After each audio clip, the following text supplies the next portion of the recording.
everybody. Happy Wednesday. How is everyone? You made it halfway through the week. You made it to Wednesday. Congratulations. Willow is actually here for once. Hey, Willow. Hey. What's up? She's just chilling in the background. Anyway, how's everybody doing? I'm so excited. Today we're going to be playing The Rootrees Are Dead, Roottreemania, which we have been on now for a little bit, and it has been very difficult. So I really appreciate anybody and everybody that helps me out today or is here on stream. Hi, Joanna over on YouTube. Welcome in. I am currently live on YouTube, TikTok, and Twitch. So feel free to join wherever is most convenient for you. If you don't have time to watch the stream, then I will be posting it tomorrow onto my YouTube channel, which is linked in my bio. Yeah, alrighty. I think we're gonna go ahead and get started. Let me bring up the game. I'm excited. I'm gonna see. I don't know how far I am from finishing. I feel like I'm getting decently close to finishing. Let me see here.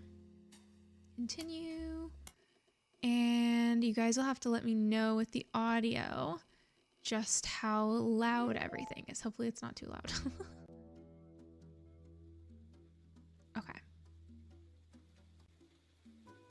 Okay, I think it should be okay right now. I think it shouldn't be too bad. Hi, Sherry. Welcome in. Alrighty. Okay, so what were we doing? We were trying to investigate the bottom half of this tree. We've done quite well. Like, look at all the people that we've added in. Good night. There's a lot of people. So we figured out these two, their pictures and their names. I think either we didn't have enough people yet for it to lock them in, or we might have them, we don't have them flipped. I think they're correct. And they are students, right? They should still be students, I think.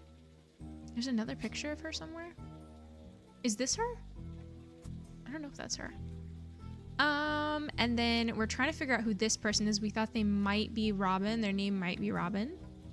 We need a physical board with threads connecting stuff and post-it notes and everything in order to remember all the info. Yeah, it is really, it's a lot. And they have a notebook in the game, which I probably should have taken more advantage of. Okay, I do like that they have the hints though, because that usually helps me get going. So Sterling Edison. So we got his name wrong. Interesting. So his name is not Sterling Edison. His name is Sterling something else, perhaps? I don't know. I thought, so her last name was Mary Beth something before it was Mary Beth Quaker. Would that be his last name potentially? We have another picture of him missing. We have two more kids here, and then obviously we have all this we haven't even looked into. Okay, let's see what it starts us off with a hint. Jerry and Linda Hahn mentioned a niece who grew up in China. Could she be one of our secret root trees? Spider search for Lucy Lang. Okay, Lucy Lang. Lucy Lang. Lucy Lang is not a common name, but it's not the most uncommon you've come across either. There are a few that come up with any searchable details, so it might be possible to narrow down your possibilities.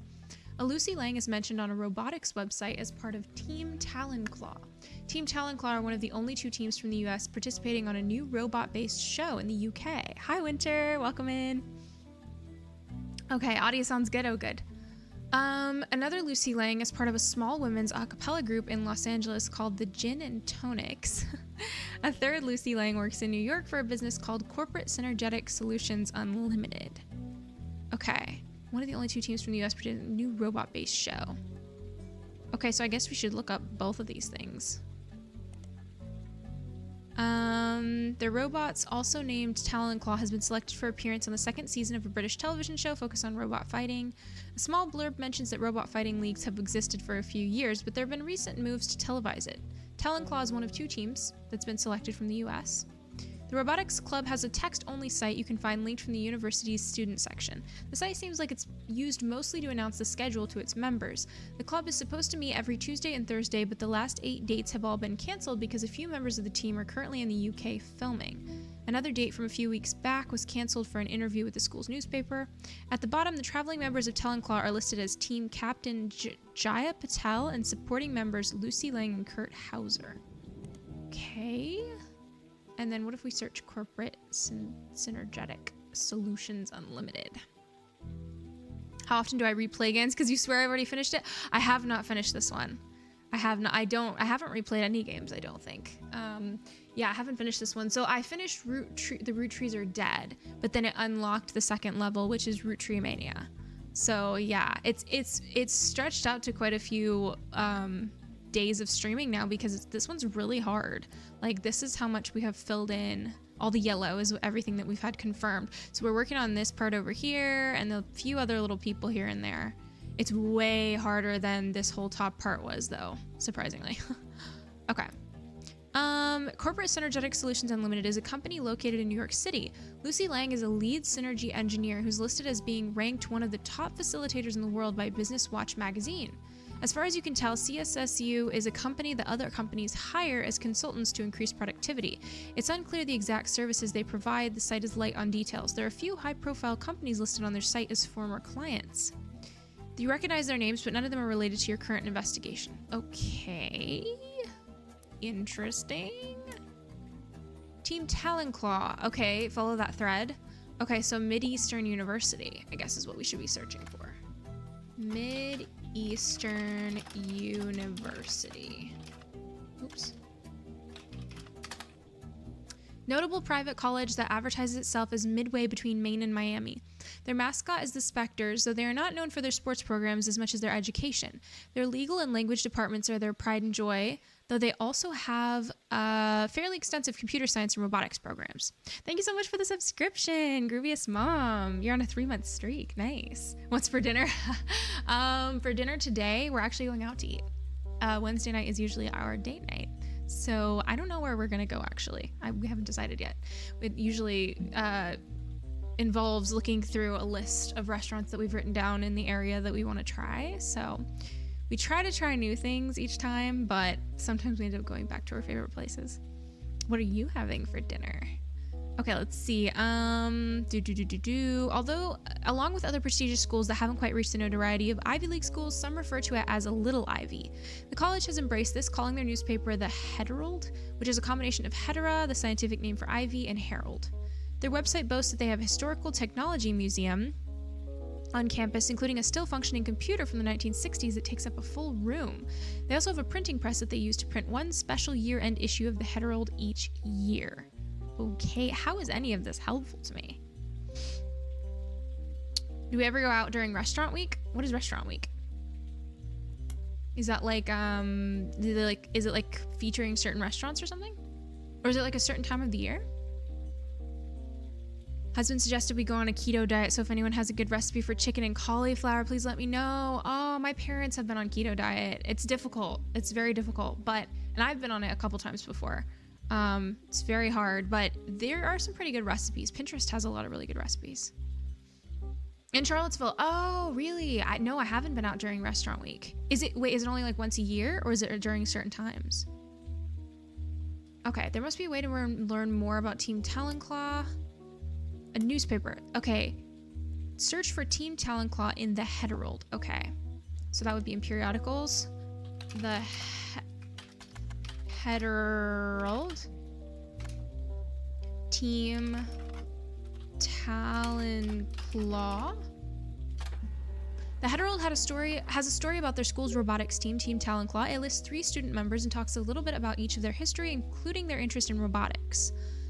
The only one that catches your attention is Lucy Lang. She grew up in China as Min Lang, but came to the US specifically to attend university. She says she grew up around factory-scale machines that assembled products that would be shipped all over the world, and the moving parts and automation fascinated her. However, as she has progressed through her major, she's become obsessed with smaller, more powerful hydraulics, such as the mechanism that closes Talon-Claw's weapon.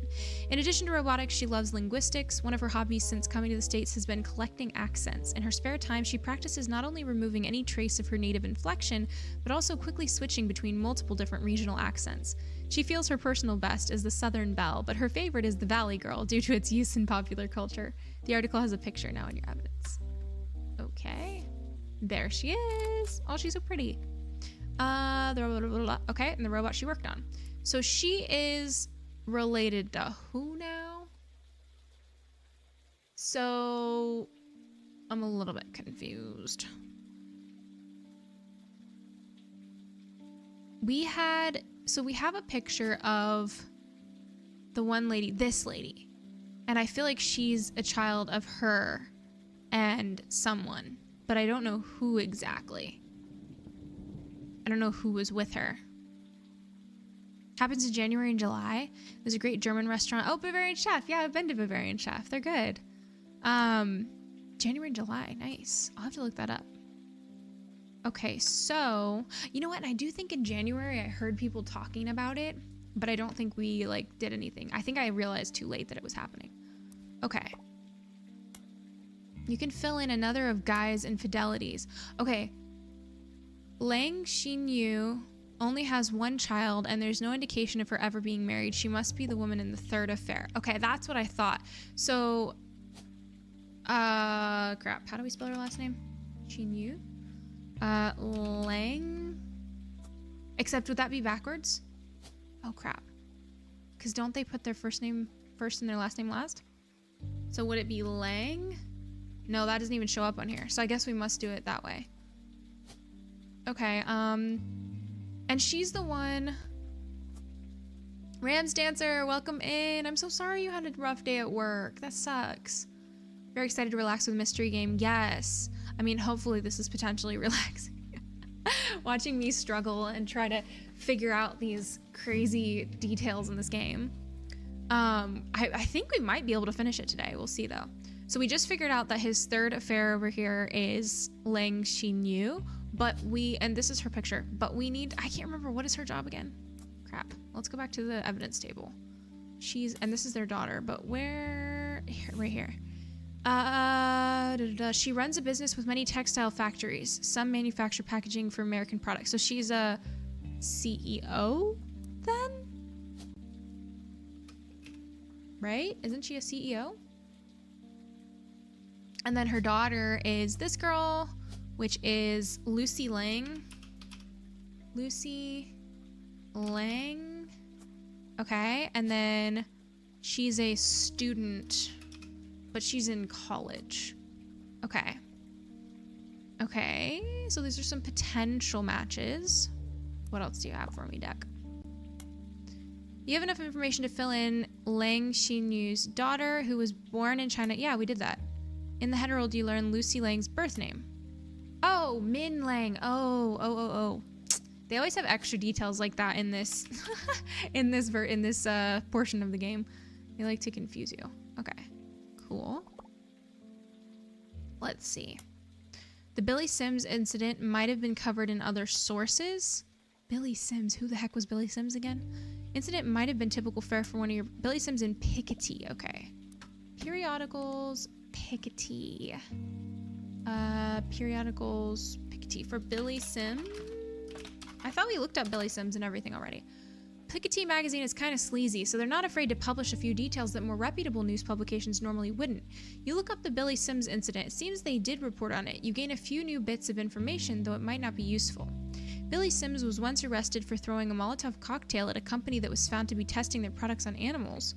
According to police paperwork, Crocodile Clementine's bail was paid for by Tostarito Jacobson. It was fairly expensive. Piketty interviewed other students that were at the event to find out if anyone knew anything, and the word going around was that Mark Clementine showed up because his daughter Mary was graduating that night. Oh, wait, hold up. Clementine. That's these people. Mark Clementine, so that would be him. He showed up because who was graduating? His daughter Mary. He has a daughter named Mary. We don't know if she's oldest or youngest. Mary? Yeah, we don't know if she's, I don't know if she's this one or this one, but okay. What pictures do we have left? I've already used all those. Okay. And then Crocodile Clementine's bail. Okay, Tostarito Jacobson? Fuego's Fiesta, a regional Mexican fast food chain, held a competition in 1993 that offered free meals for life to anyone that legally changed their name to Tostarito. The Tostarito was a burrito with a cylindrical tostada shell inside the flour tortilla. According to a few different sources, Tostarito Jacobson used to be named Lucinda. Oh my goodness. They changed their name to Tostarito? That's crazy. Did I miss anything? I was trying to FaceTime with my sister. My mom was not letting me. No, you didn't miss too much. We found out that the third affair for a guy was this lady. and this is their daughter they had together. And then we're now trying to figure out, apparently there's somebody named Tostarito. I don't know if they're involved in the situation or not. Let's see. You can piece together the name of one of Crocodile Clementine's children. Oh, so he's Crocodile. Wait. So who's Crocodile Clementine? Is that Mark Clementine? Is that who that is? Did I have that on here somewhere? Crocodile Clementine? Wasn't there a mugshot? Was it him? Mark Clementine. Ah, yeah. So it is Mark Clementine. So Mark Clementine. Oh, we can put in his picture. He looks so different when he grew up. So Mark Clementine, and then he had, I know the names are wild, they're crazy. So they had a kid. Crocodile Clementine was like his name because of his like what was it, something about a crocodile bit him? Oh, he was like trying to transport animals illegally like across the border or something. Anyway, okay, so one of his kids' names, wait, what did this say? So Tostarito, right? Was that the one? The Billy Sins incident. So Mary Webb. Wait, Mary Webb. Hold up. Lucinda. Okay, so I guess that has nothing to do with anything. So Mary Webb. Oh, Mary. Where did we get Webb from? How did we know that the last name was Webb? Oh, because of Colleen Webb. So if we search Mary Webb. Tostarito Jacobson. Mary Webb. Mary Webb in San Diego has a website called Webb on the Web. Apparently, it's a personal travel diary that also doubles as an advertisement for her travel agency. There are descriptions of Mary's services, including booking flights and cruises. Almost all of them involve extremely niche audiences. It seems Mary is the #1 agent when it comes to booking spiritual vacations aboard ghost ships and in specific hotel rooms that are said to be haunted. What a job. She also has a dedicated section for more traditional modern cruises that cater to specific groups such as fans of boy bands.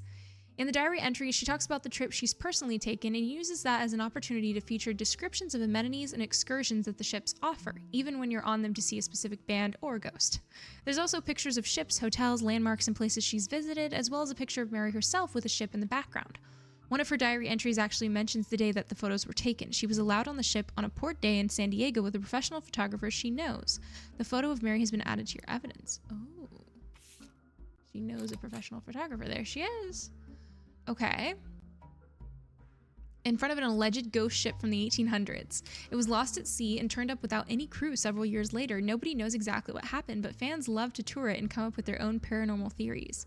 A company called Corporate Composition Photography is listed in the top left. Okay, we're definitely spider searching that. We need to write her down as Mary Webb. Mary Webb. Okay. So she took on her last name because her dad was criminal. Okay. And then let's see. We're looking for, we got to go back to this. Spider search. Corporate Composition Photography is a photography studio that was listed on a few different sites for businesses in San Diego. It seems to have been possible to hire them to take professional quality photos for businesses of all sorts. As far as you can tell, it appears to no longer exist. The company is also mentioned on a photography site with some IRC chat logs. It seems like the site is a personal page of a member of an IRC photography channel. They have archives of logs they've been saving since 1993. One of them from 1996, when Val, the former head photographer of Corporate Composition Photography, did a Q&A with their users about taking pictures from promotional materials and print ads. Most of the questions and answers are pretty technical. They not only seem irrelevant, but generally go over your head. One of the questions, however, mentions that Val was on the cover of Telephoto and asks about Iraq. The question was quickly shut down by the person running the Q&A, who said Val does not wish to answer any questions from his photojournalism days, nor does he wish to talk about LBP. Please keep this on the subject of commercial photography. Interesting. Val. So Telephoto, he was on the cover of Telephoto, so we probably should try to search periodicals and search for, oops. Telephoto. And then search for Val. Nothing relevant. Oh, crap. So where else could we look? How did I go back to what I was on? Maybe I should search corporate composition. No, because he wasn't in that yet. Iraq? Maybe I should search Iraq. Nope, nothing. Is that the correct way to spell telephoto? Oh, new periodical added. Oh, so telephoto is a periodical. Interesting. So that's the correct periodical. LBP. Maybe I should search that. Telephoto. No.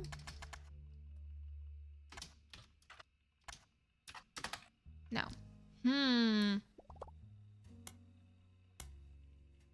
Spider search for LBP. Oh, okay, okay.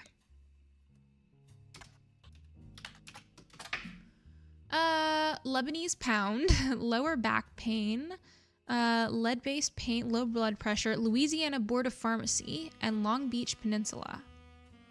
Okay, we're skipping this. Some businesses also have the acronym LBP. Your results include Lynch Building Plastics, Luxury Bridal Photography, Lexington Business Payroll, Lincoln Baby Photography, Laura's Bras and Panties, Logline Books, and Publishing. What do we think?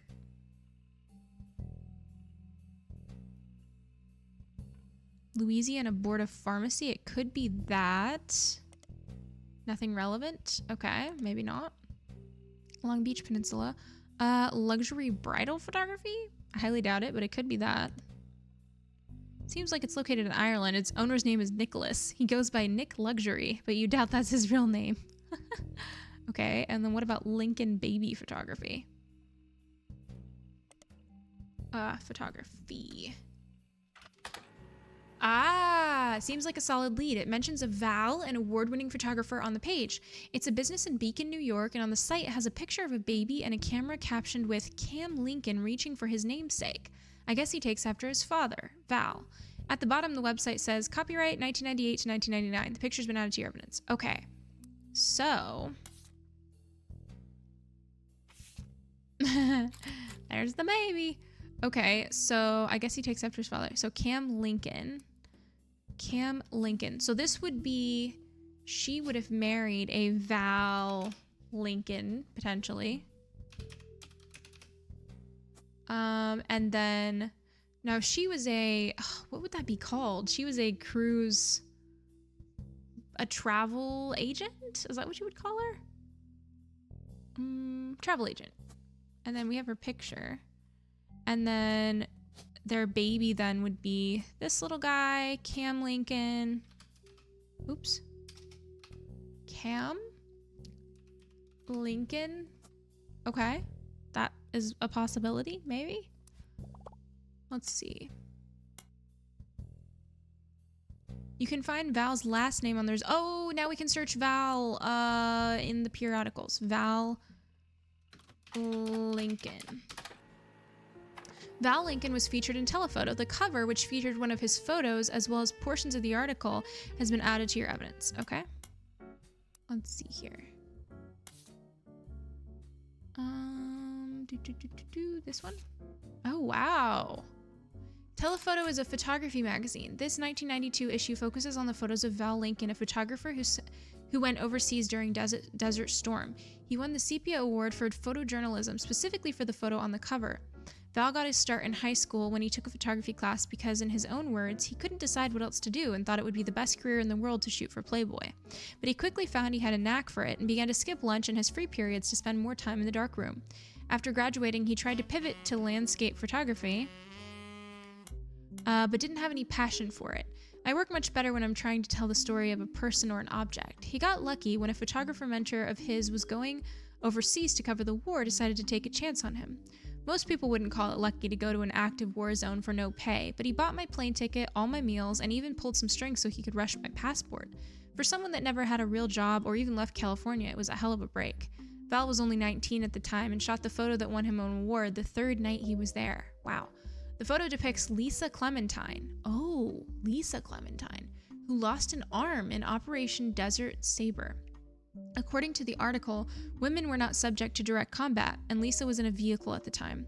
The vehicle had to pull over suddenly when the road ahead was partially destroyed, and she and a fellow soldier were severely injured by a landmine.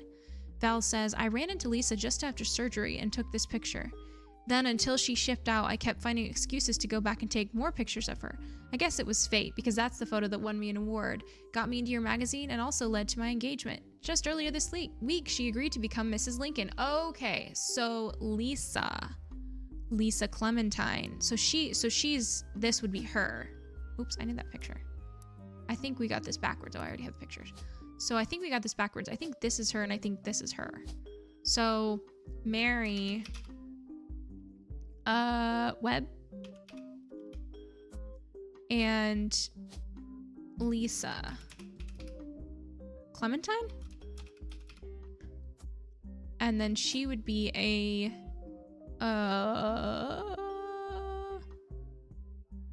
pilot, nurse, military, maybe, travel agent. Okay, Val Lincoln.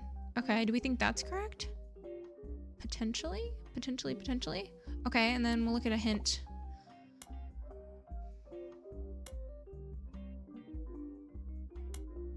Oh, Lisa Clementine. So they changed their surname. So Lisa Lincoln? We need to search for that. Lisa Lincoln? According to a military website, you find an amputee who lost a limb in Desert Storm. She runs a support group for fellow veterans in Beacon, New York. She makes another appearance listed as a professor at West Point, a military college. She teaches classes that contribute to their environmental engineering major. Her short biography on the staff page mentions that she had a passion for the military from a very young age due to erroneously believing that a family member was an Air Force pilot. Oh. While she later learned that to be untrue, her passion remained and she joined ROTC in high school. From there, she enlisted.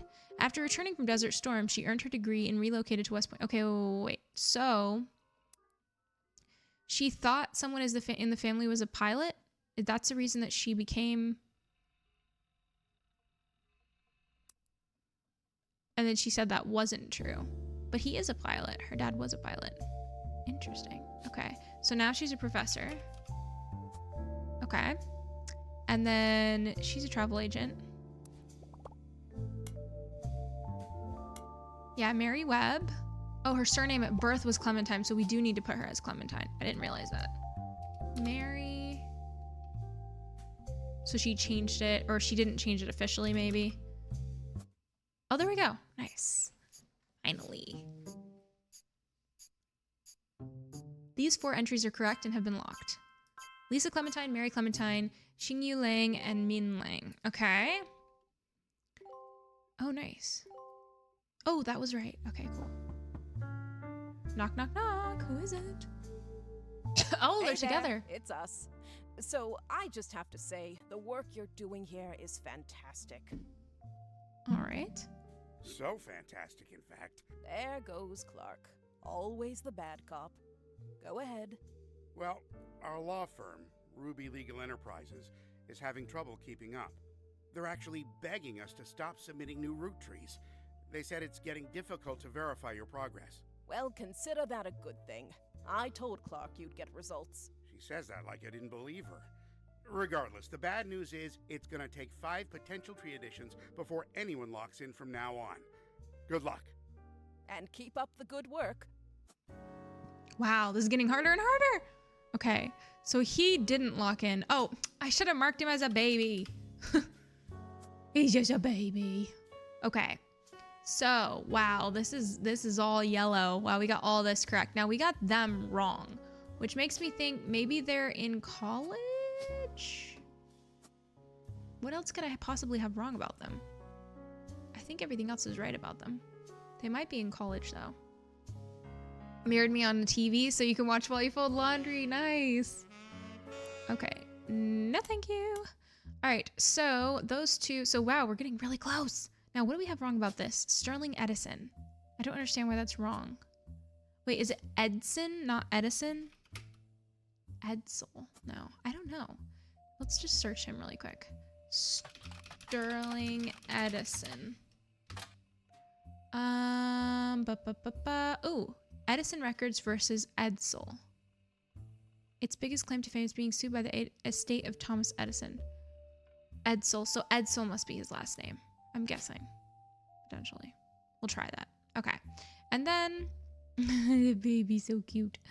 Okay, then we need, so Beth Knox.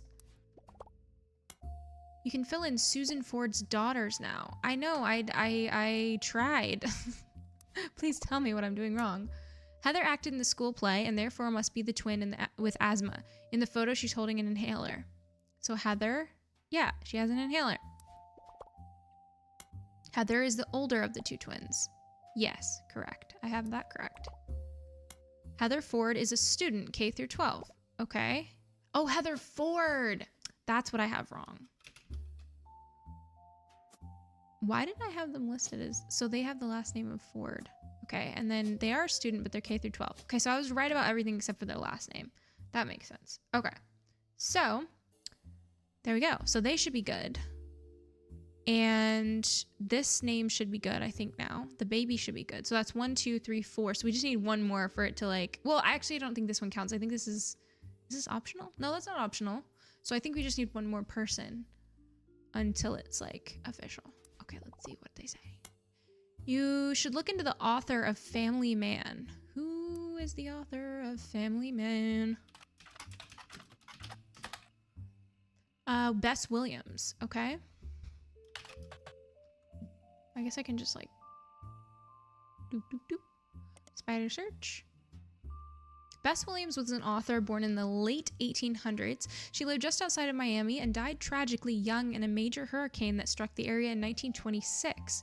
Bess has a minor history with the Rootrees. Her only notable book, Family Man, is widely considered blatant propaganda about Elias Rootree. It had been all but forgotten until recently when it was re-released during the height of Roottreemania.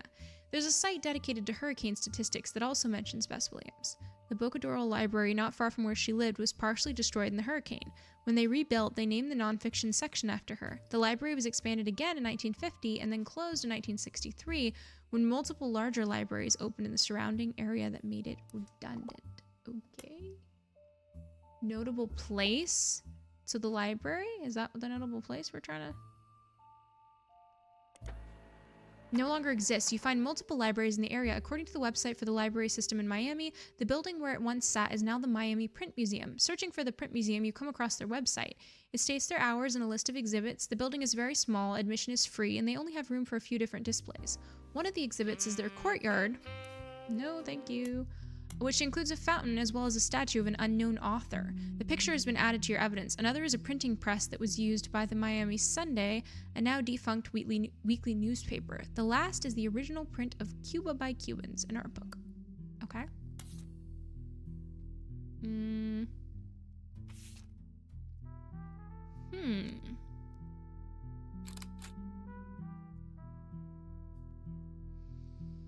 So...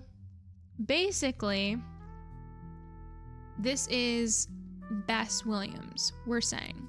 They're saying it's an unknown author. Now, Bess. Wait, it's Bess, right? Or is it Beth? Bess. Now, who would she be related to? Spider search for the Miami Sunday? Okay.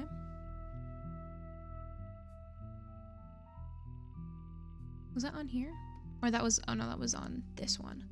The Miami Sunday. Okay. No records that you can find online or in your periodical search. It merged with another periodical and became the Miami Mercury Sunday, which folded after only a year. Newspaper that it lasted only a year. Hi, Elle, welcome in. We've done a little bit on this tree. We've been like, so we've completed Guy pretty much. We just found out that these twins, that their last name is Ford, not Hughes, because I thought they would take their father's last name, but they have their mother's last name. So we fixed that, and then so now we have to get 5 locked in before it'll like go to the next part. So we have those 2, and then we figured out these kids over here, and we figured out this baby. So this baby, I forgot to put his occupation as baby. So now he's put in, and then we figured out that his last name we think is Edsel, not Edison. So 1, 2, 3, 4. So we're trying to get one more. So right now we're trying to figure out some stuff about this over here. The The Miami Mercury Sunday was a newspaper. Okay, you find a small website about quirky printing history facts that mentions that the Miami Mercury Sunday was the outcome of merging two smaller failing newspapers. This resulted in one larger failing newspaper, which was only notable to the author because by combining the names in the way they did, it was tied for the longest title for an American newspaper at the time, with a newspaper in Jefferson, Texas. Okay, how does this help me? Maybe something about the hyphenated name can give you a clue? You already know one is a dead end, but what about the other one? Spider search for the Miami Mercury. A now defunct newspaper that merged with the Miami Sunday. The resulting newspaper, the Miami Mercury Sunday, went out of business. It seems at some point during this process it was at least partially archived and available via your periodical search. Okay, what am I supposed to search for though? Search for Bess Williams, okay. Miami Mercury, Bess Williams.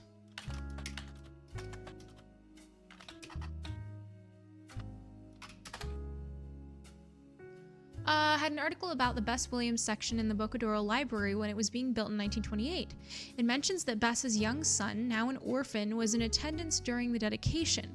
It also had a later mention from 1949, the last year the paper existed, about a bidding war for a planned expansion of the library in 1950. The bidding was won by Wildcat Construction and included a new statue, fountain, and a second room that would double its shelf count. What is Wildcat Construction? Listed in some historical records as having worked on many buildings in Miami, Florida, it seems to have ceased operations in the 1960s. Okay.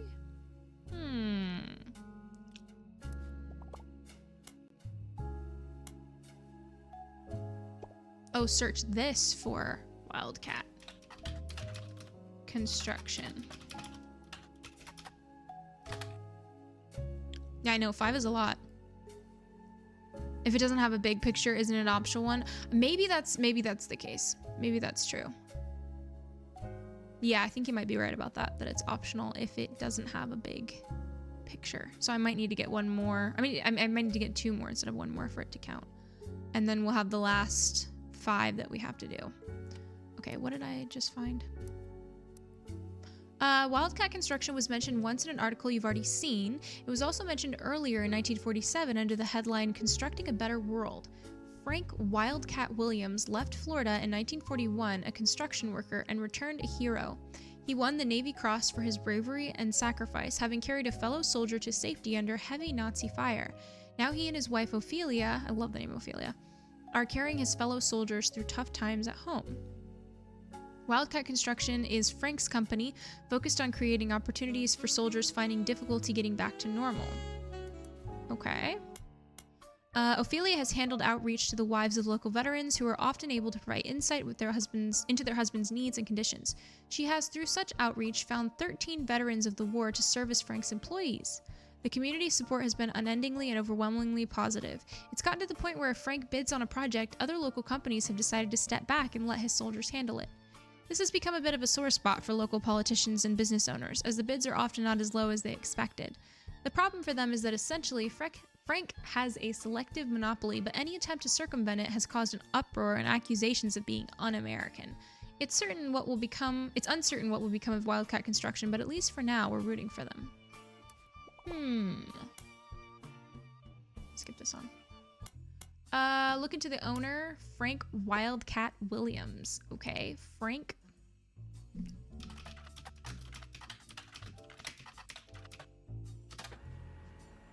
Listed on a few different military history websites, he was awarded a Navy Cross Medal in World War II, and the story goes that even after being struck in the arm with a bullet, he managed to carry a fellow soldier through enemy territory on his shoulder for over 2 miles. He died in 1996, age 74, in a retirement community in Sweetwater, Florida. An obituary on the website of a local news channel that was written by his surviving family also sheds light on some of his personal life.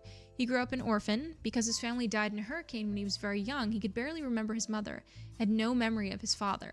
Okay, interesting. After the war, he ran a construction company that mainly hired World War II veterans and did a lot of jobs in and around the greater Miami area. He was a born joker and a shining light to those veterans who needed it most. An anecdote mentions that he used to insist he married his wife Ophelia as a matter of courtesy and convenience. She wouldn't have to change her last name. Oh. So they have the same last name. I guess Williams is a common last name. A photo is attached of Frank in his youth juggling hammers in front of one of his construction sites, as he was often known to do. According to the article, he's survived by Ophelia, as well as his daughters, Barb and Sharon Williams. Okay, let's see what this looks like. There he is, and there she is in the background. All right. Frank Wildcat Williams. Interesting. So we don't know where exactly they would go on the family tree, right? Bess Williams had a child who was orphaned and worked closely with Elias on his book. Considering the dates and the layout of the tree, she must be the person involved in possible infidelity 1. A wing of the library was dedicated to her, and the library statue has her likeness. She's an author. Okay, so Bess Williams would be here? So not Beth Knox. No. I'm confused. What did it say? She had a child who was orphaned and worked closely with Elias on his book. Considering the dates and the layout of the tree, she must be the person. A wing of the library was dedicated to her in her library. Okay, so I guess that is her. Bess Williams. So Bess Williams? Okay, and she was an author. Okay. And then they had a kid. Now their kid would have been... My old coffee shop I worked at sourced their coffee beans from Sweetwater, Florida. Oh, that's cool. So, are we saying their child would have been Frank? Or no, Frank would have been... I'm a little confused. Would Frank have been their kid, or would Frank have been... So Frank was married to Ophelia. I think Frank would have been their kid, right? Frank Williams. Okay. Oh yeah, because they said on the website that he grew up an orphan because his family died in a hurricane when he was very young. He could barely remember his mother and had no memory of his father. Ah, yeah, I think that's accurate. Okay, so Frank was construction, and then this is Ophelia. I think. Ophelia, and her last name must also be Williams because he said she didn't have to change her last name. Okay. So we're getting very, very, very close. So now, John Doe. That's interesting. Okay, so this person, we need to figure out about their child. So, oh, here we go. His daughters, Barb and Sharon Williams. Okay, can we look them up? Sharon Williams? Nope, nothing. Okay, what about Barb? Barb. Just Barb. Barb Williams. Ah, motivational speaker. She has a website that explains the services she offers. Her company's address is listed as in Coconut Grove, Florida. Okay. Motivational speaker. Oh, there she is. This flyer includes 3 different testimonials from Greta Jones from WQTV 12, Vic Elmsworth from the Kikkiwa Falls Gazette, and Isabel Crosby, the superintendent of Benton County. Okay, so Barb and what was their other child's name? Sharon. We don't know which one's younger. We don't know which one's younger or older. So Barb and Sharon. It could be, now what does this represent? Split up. So they split up.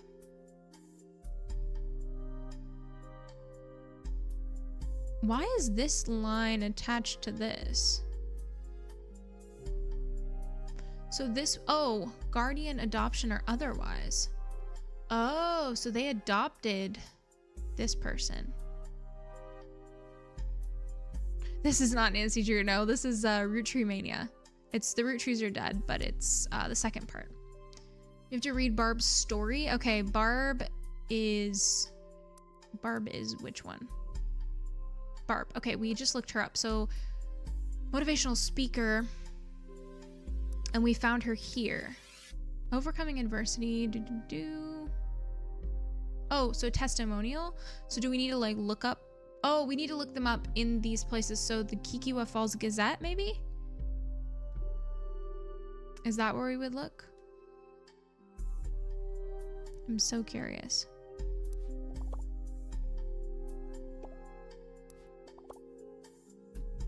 Wait.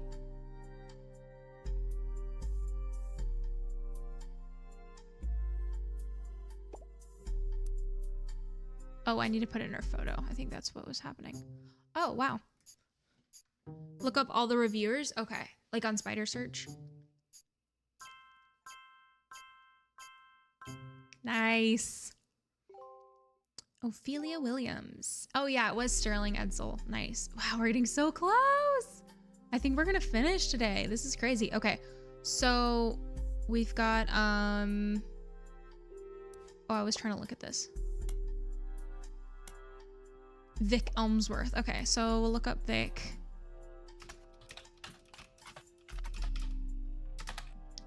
Vic Elmsworth, according to his own personal page, is apparently one of 3 brothers. All 3 of them are contributors to a newspaper called the Kikwa Falls Gazette.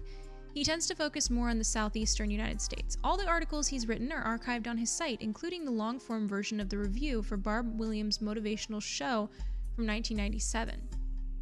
Okay. According to Victor, he had seen Barb talk more than once. On this particular occasion, Barb's talk was at a very large church, and it was clear she was an expert at matching the presentation of her concepts for any particular crowd because she received a standing ovation. Barb started with a story about loss, specifically the loss of a bicyclist who had been hit by a car. She spoke about the death of any person as a darkness in their loved ones, a cold, empty void that begins to creep into a space where there once was light. Because the light could never return exactly how it once was, she says the only option is to nurture new sources of light to help fight back the darkness. Her conclusion was that finding the hidden meanings in tragedy is the most important thing we can do. She used multiple biblical comparisons and finished by looping back around to her initial story and how she personally began to come around to this ideology. The biker who died was her son-in-law, and the Lanes Across America charity was created to fill the newfound darkness her daughter experienced. The charity was the light that began to fill the void, and she was doing everything she could help to nurture it. Interesting. Okay. You can't play, you're enjoying watching play the game, but you can't play it on your Asus Chromebook laptop. Are you able to get Steam on your laptop? Because if you have Steam, I think it's available on Steam. I know, the completion noise is so satisfying. Okay, so the biker who died was her son-in-law. This is Barb that we're looking up right now. So, biker who died was her son-in-law. So this could be Barb here, but then, not sure.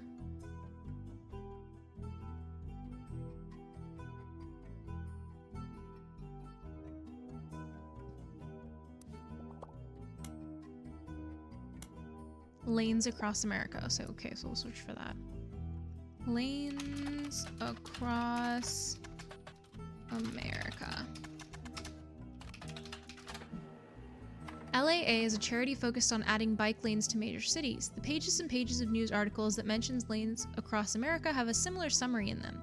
LAA, formerly LAM, was founded in 1987 after the death of Drew Smith. Drew was biking home from work when he was hit by a car. Each year since, Lanes Across America has grown, and they now have officers in over 12 major metropolitan areas, including Miami, where the charity began. The website for the charity has a picture of Drew. The photo has been added to your evidence. Okay, cool. So it was her son-in-law.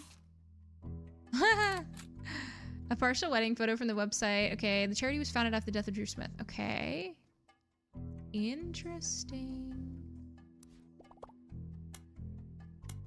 The charity's name used to be abbreviated as LAM. So LAM Miami is probably what we should search for. Oh. TikTok is disconnecting and I don't know why. Okay, I think it's good now. All right. Let's see. LAM Miami. Lanes Across. Oh, Lanes Across Miami. Duh. Lanes Across Miami. Does narrow down the pages and pages of articles you found earlier to only those with a more in-depth history about the charity. You find some additional information. LAM was formed in 1987 and became LAA in 1994. It was founded by Sharon Smith after the death of her husband. Wait, Sharon Smith. Sharon. Wasn't it Barb and Sharon were his 2 daughters? Wait, this is interesting. Okay, wait. So they adopted then. Sharon, I'm thinking. I'm guessing. That's why there's an adoption thingy here. Sharon Smith. We don't know her actual... Well, her first last name would have been... I don't know her actual. So Barb is Frank's daughter. Yeah, which is her. Barb. Barbara. Barbara Williams, right? And then... Hi, Vespi. Welcome in.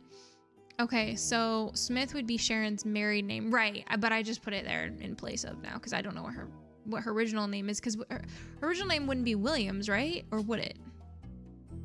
Maybe it would be Williams. But she's adopted. But I guess if they adopted her, it would be Williams.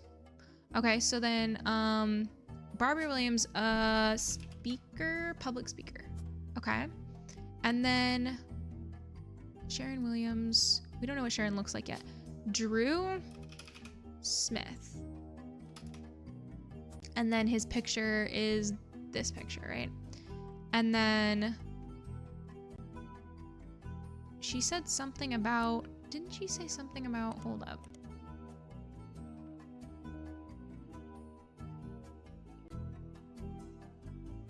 Interesting, okay. Oh wow, we get the full picture now. Nice. Okay. This is such an 80s wedding photo. Okay. So then this is obviously Drew and what's her face? Sharon. And we don't know her occupation, right? And then who else is in the photo? We have a man and a woman. Is this her? Are they the same person, maybe? And then this is... I don't know. Or are those... I don't know who those people are. Barb is in the photo? Ah, so it is Barb. So that would be this extra photo here. But then who's the other person in the photo?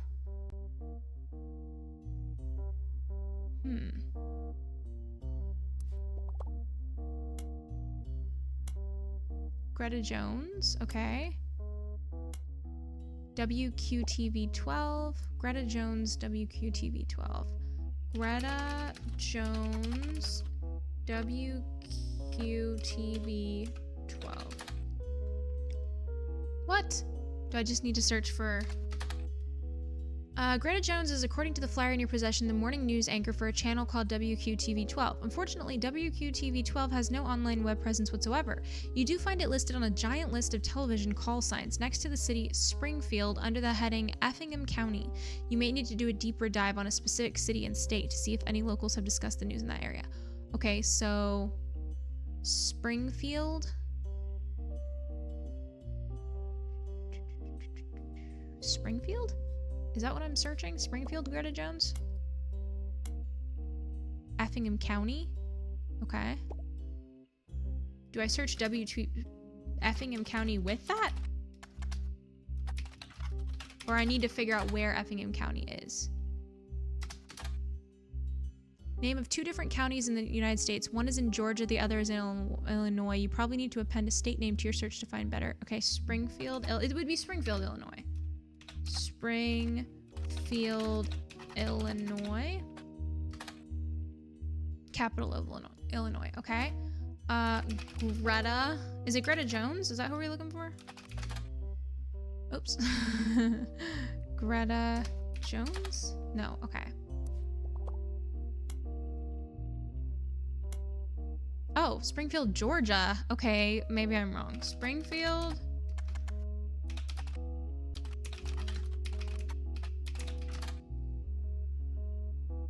The list seems to only feature broadcasts with female news anchors. The person who runs the website has ranked each using 3 categories, none are relevant to journalism. One of the entries is Channel 12. The news anchor listed is Greta Flores. Okay, so we have her name.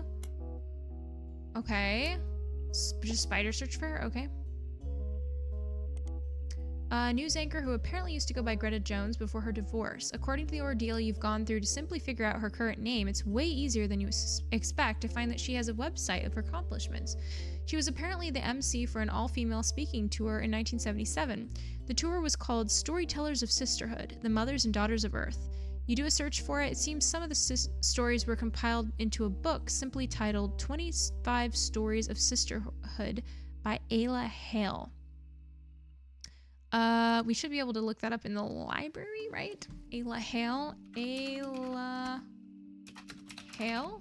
And then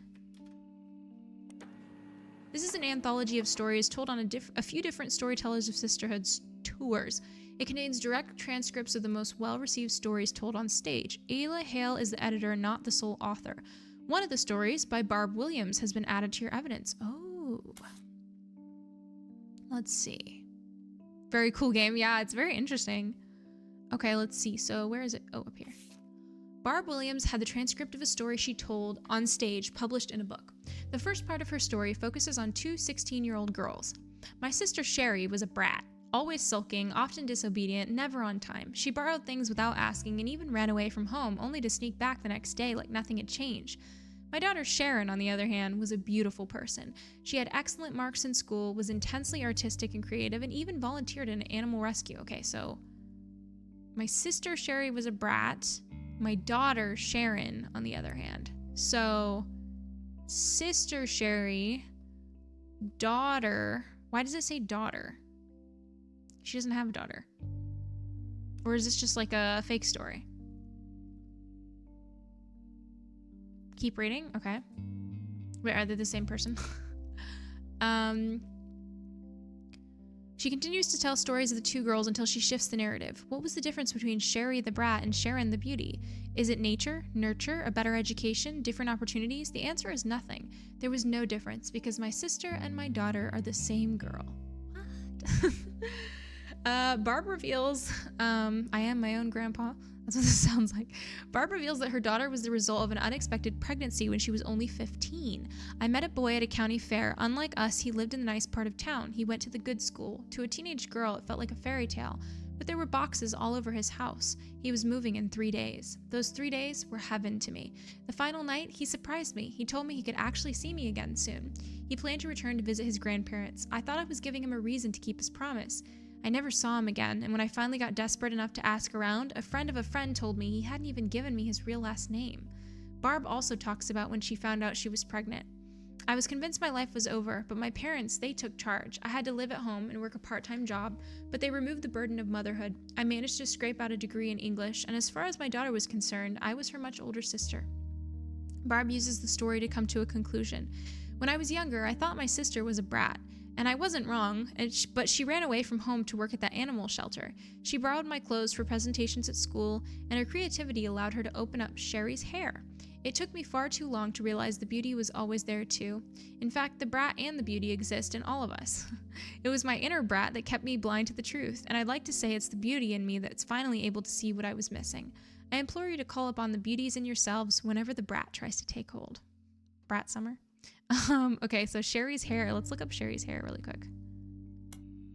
In Orlando, the owner of the business is listed as Sherry Yatsremiski. Oh my goodness, that is a complicated last name. Sherry has a large van and on weekends can bring the style of Brittany, Christina, or even the Rachel to your door. Alrighty, Yatsremiski. So, wait, so she didn't marry Andrew Smith?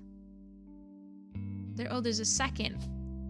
So maybe this is it's her second married. Yeah. Oh, this is her first name. Yatsremiski. We don't know the first name yet.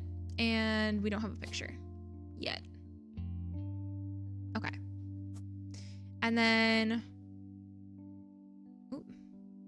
Was there any... No. Okay. Wait. There is a photo here that we're missing of Guy. Oh, this is a picture of Guy.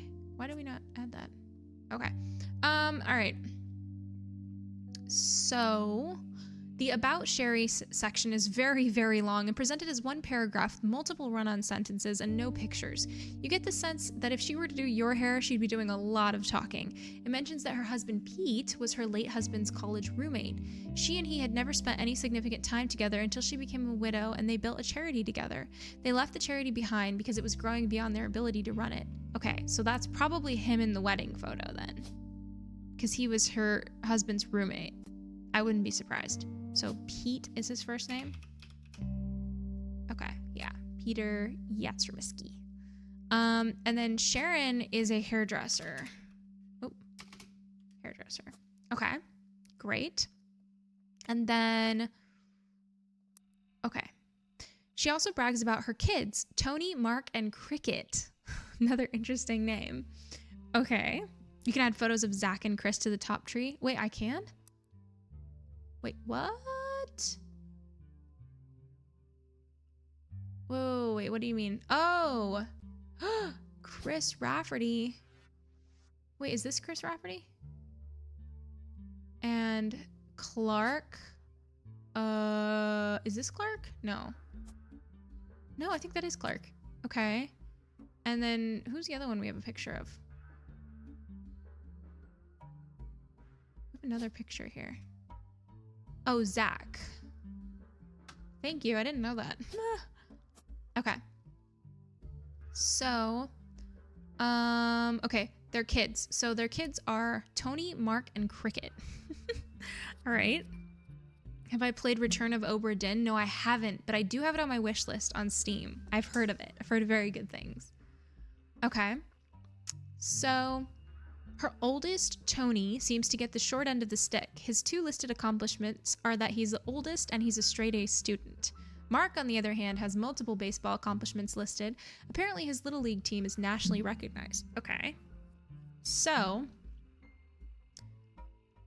her oldest is Tony and then Mark. So Tony.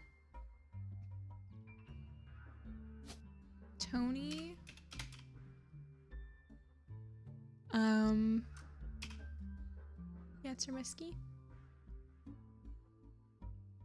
Oh, the name Tony's not on here. Wait, what? Oh, it could be Anthony? Wait, is Tony short for Anthony? Is that a nickname?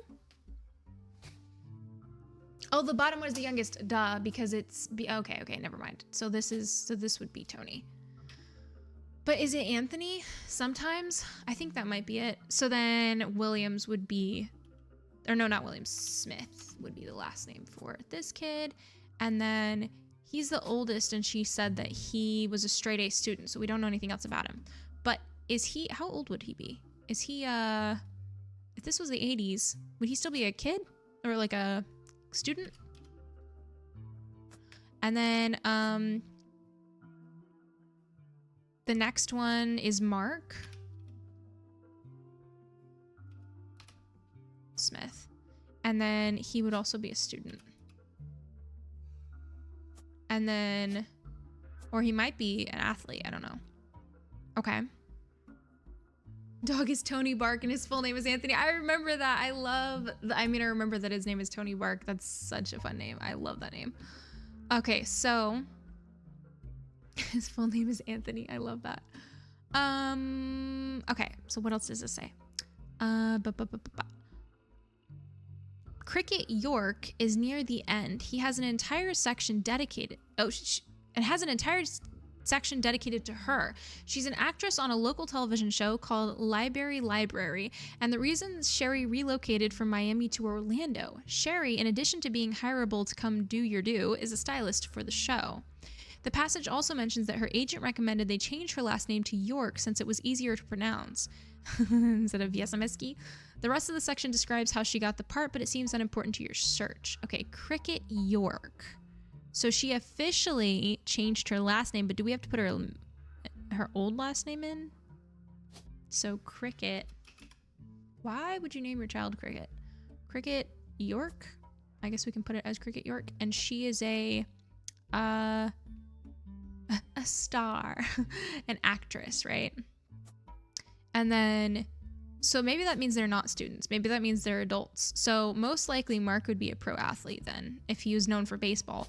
I don't know about Anthony. Maybe he's a professor? I don't know. Okay.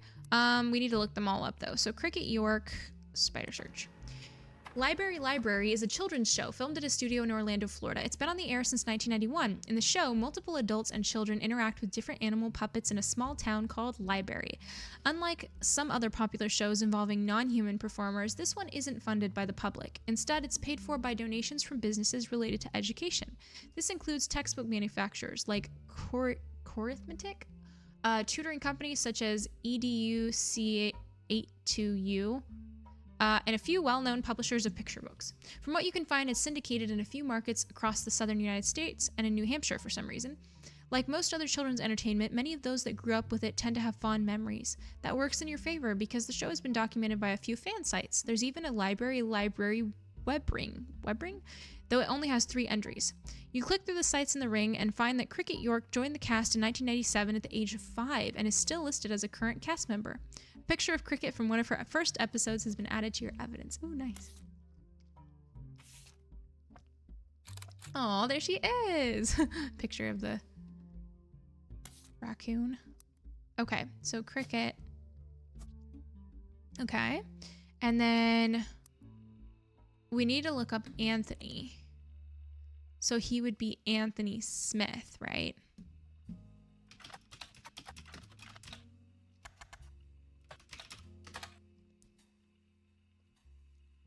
They're still kids? Okay. This is called Rootree. The Rootrees are dead, but this is Roottreemania, which is part 2. So nothing for Anthony Smith. What about Tony Smith? No.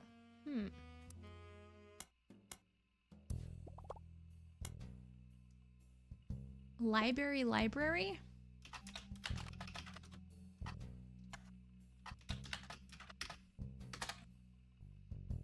Okay, so Courtney. Okay.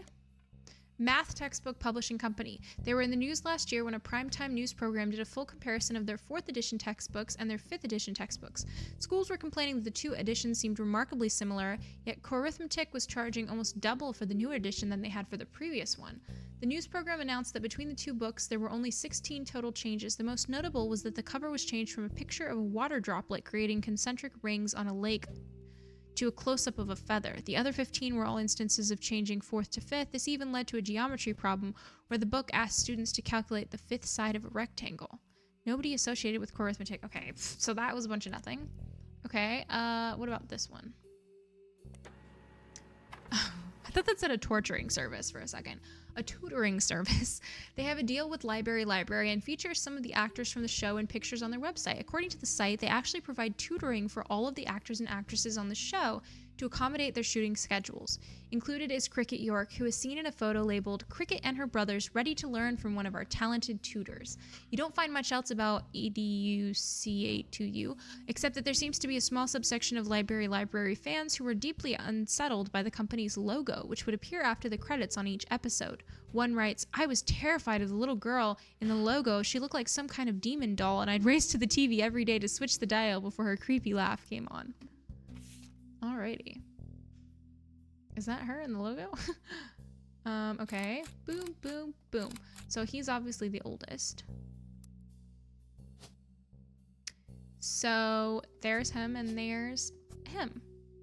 So they're kids. So they would be in student K-12 and student K-12.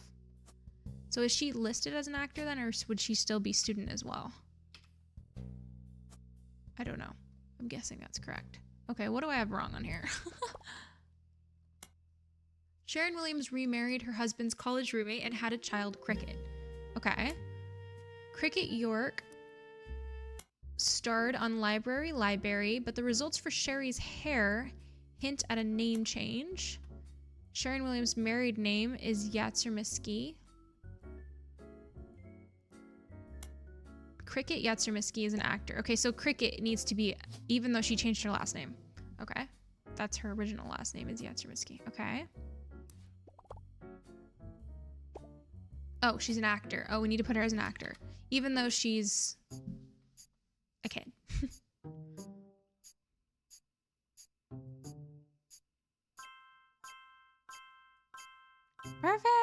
Yay! Andrew Smith and Peter. Nice. I got some of the bonus pictures right. Was that everyone?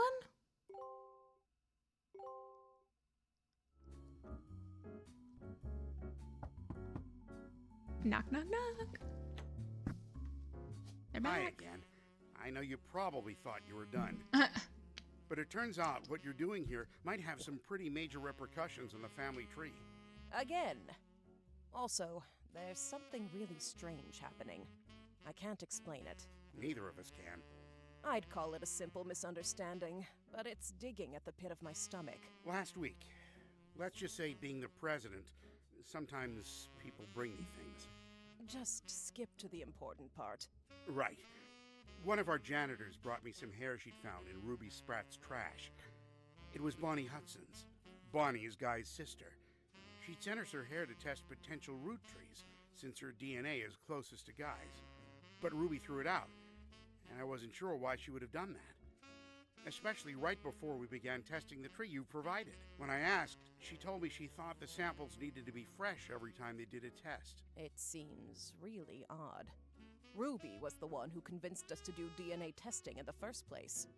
She seemed so knowledgeable. You've done more of a deep dive on these people than anybody else has. Clark will keep a closer eye on the DNA tests from now on. You have an eye for anomalies. We need you to find the smoking guns.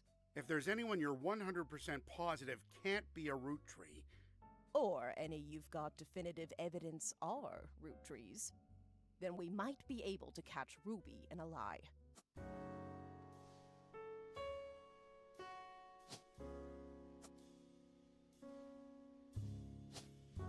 So, inconsistencies. Okay, now's the time to review all possible root trees and input your deductions. You'll then be able to end your search and reveal the truth. You have 13 possible root trees left to identify. Wow.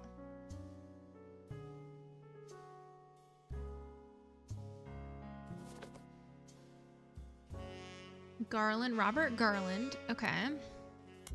So what does this mean? Oh, I can have a conclusion. He's a root tree, he's not a root tree. Might be a root tree, but it's impossible to prove. Oh no! I just X'd out of the game on accident. Hopefully it saved my progress. I thought I was Xing out of the window I was in, but I X'd out of the game.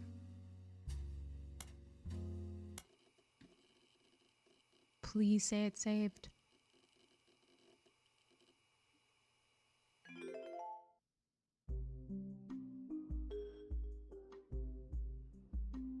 Okay, yeah, it's saved. Okay, so I have to conclude if they're a root tree or not. Wait, so this is another one that Guy had. So we need to search Ruby Sprat, obviously. They're hoping that with your evidence and understanding of the family tree, you can verify which people in the dotted boxes are almost certainly legitimate root trees, very unlikely to be legitimate root trees, and which of them are too ambiguous to make a decision. Additionally, with a suspicion on Ruby Sprat, it's possible that some of her behaviors in the past have also been cast into doubt. A new section of the tree has been added for you to... Okay, this is about to get very complicated. Okay, let's search Ruby Sprat. I don't know if I've looked her up before. Like her legal company is relatively elusive, the most complete source of information you can find from before her time with the root trees is from a website for a magazine owned by a major airline. She was the subject of one article from a recurring series about modern-day success stories. She grew up in foster care, but excelled at school and earned a scholarship to study at Mid-Eastern University. There, she graduated at the top of her legal class and was quickly hired as a lawyer for a prominent firm. Didn't we hear of Mid-Eastern University another time?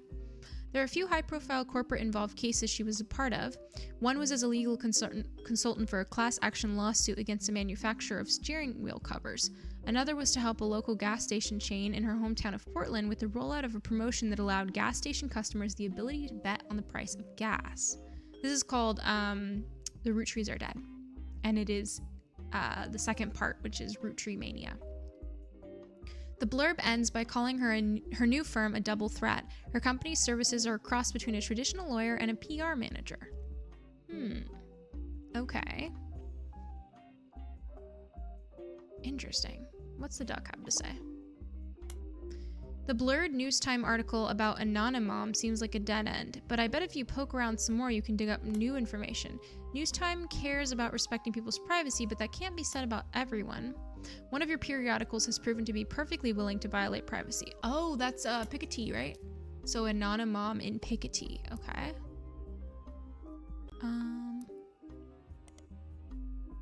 Piketty. Anonymom. Not afraid to expose details that other publications would avoid. Shortly after the announcement that Jane Doe Rootree was not a Rootree, Piketty exposed personal details about the story of Anonymom under the headline, Anonymom the Anonicon. They said Anonymom worked as a manager at a department store in North Carolina, and her daughter's name was Courtney May. They also said that the woman that vouched for her famous cover story, they didn't identify Newstime, perhaps to avoid being sued, is named Corinne S., and that she had filed for bankruptcy. The article speculates that Anonymom and Corinne were in on it together, and even speculates they might have been lovers. Piketty is not a credible publication. Their information wasn't particularly actionable. Very few people seem to notice or care. Okay. Thanks to the Piketty article, you can now determine Anonymom's identity using the company records. Oh.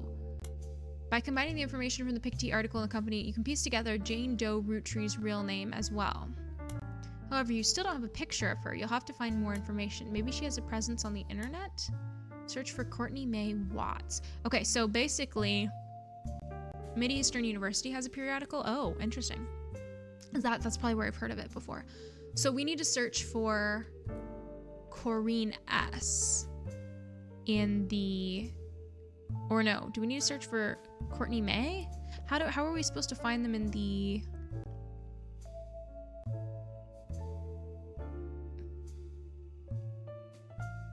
Okay, let's just spider search for Courtney May while we're here.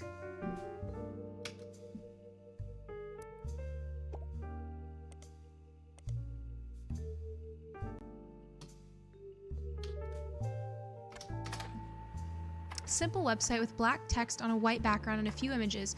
From the view counter, you can tell you're one of the few hundred people who has visited it. She's not shy about claiming she's Jane Doe Rootree. As proof, she has posted an unobscured cover from the time she was featured on Newstime, as well as a different picture of herself that appears to be a wedding photo. The website seems to be created in defense of her mother, who has been the target of public scrutiny. Under the headline, The True Story of Jane Doe Rootree, courtesy of Courtney May Newton, formerly Watts, Courtney May writes, Everyone has everything wrong. My mom approached the Rootrees before Fivepiece was ever on the cover of Newstime. Nobody at the Rootree company took us seriously. They only listened to us after we appeared on TV and in magazines. The site has a scanned letter from the Ruby legal group to Courtney May's mother, Beatrice. In very polite legal terms, it seems to accuse her of exploiting their name and orders her to leave the Rootrees alone. It's dated from a few weeks before the Fivepiece article appeared in Newstime, and it seems legitimate. Courtney May also discusses her mother's magazine feature in more detail. Do you know how difficult it was to convince anyone to tell our story? My mom didn't want to show her face because everyone in the media we approached assumed she was lying, because her story was just like Fivepiece, but my mom's story was first. Mom was advised by Ryan and Quirk to tell Newstime that seeing Fivepiece on the cover was what inspired her to go public. That's the only way Newstime would agree to it and help her get on TV. But it's not true. Our story was first. Ruby's also from Portland, where Fivepiece is from. Oh, interesting. Courtney's defense continues, but much of it seems repetitive and useless. Towards the end of her page, she discusses the DNA test and defends her mother's character. My mom is amazing. She's the nicest woman in the world. She has diabetes and works at a department store, but still managed to help pay for my apartment in the big city so that I could stay with my high school sweetheart. I got a degree in nursing, so I learned about DNA in college, but I'm beginning to think it's all a lie. Mom is 100% confident there's nobody else who could be her father. Either they did the test wrong or DNA is complete BS. She is not a liar. Courtney May Watts posted this photo on her website to prove her identity. It appears to be a wedding photo of hers. Courtney May and Danny, together forever. Oh, here's the photo. This is the original unobscured cover photo from the Newstime feature on Jane Doe Rootree and her anonymous mother. Interesting. Which she said her mom's name is Beatrice. So we know that. So they're most likely we're filling them in here, right? So it would be Beatrice... Beatrice something. Is it Watts? Because they said her name was formerly Watts. And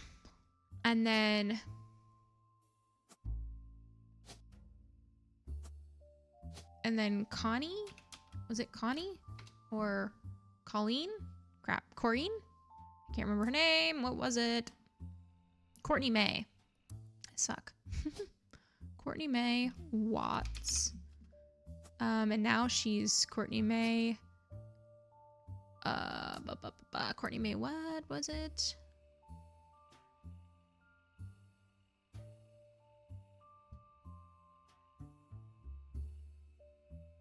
Did we see her name somewhere else?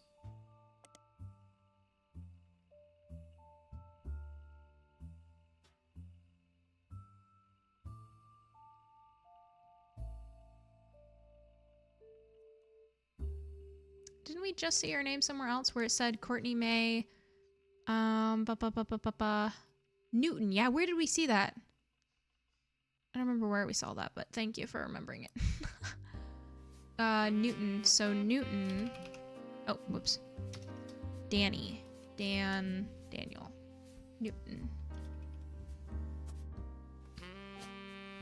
There we go. Okay. Okay. And then unknown occupation. Wasn't she a secretary? Or do we know? Maybe we don't know. Let's check with the duck. Beatrice Watts. Okay, we got that right. You have her photo. Okay. She works in retail. Oh, that's right. She's in department store. So retail. There we go. Cool. And what else? Jane Doe. Okay, we filled her in. Degree in nursing. Oh, that's right. I forgot to fill in her thingy.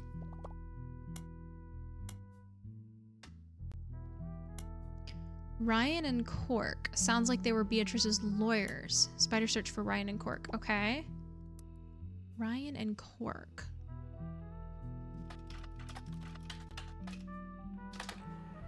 Unremarkable law firm based in North Carolina named after its senior partners Winston Ryan and Gregory Cork.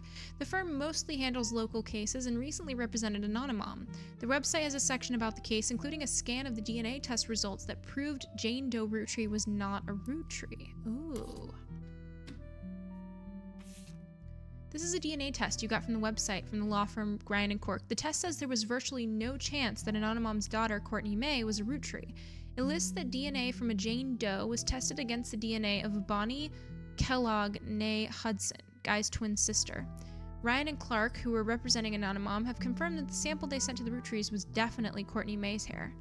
Okay, well, do we know that the one from Bonnie was her hair? The test is from a company called DNA Teco, and a doctor has circled the results and signed the paper. Something's fishy.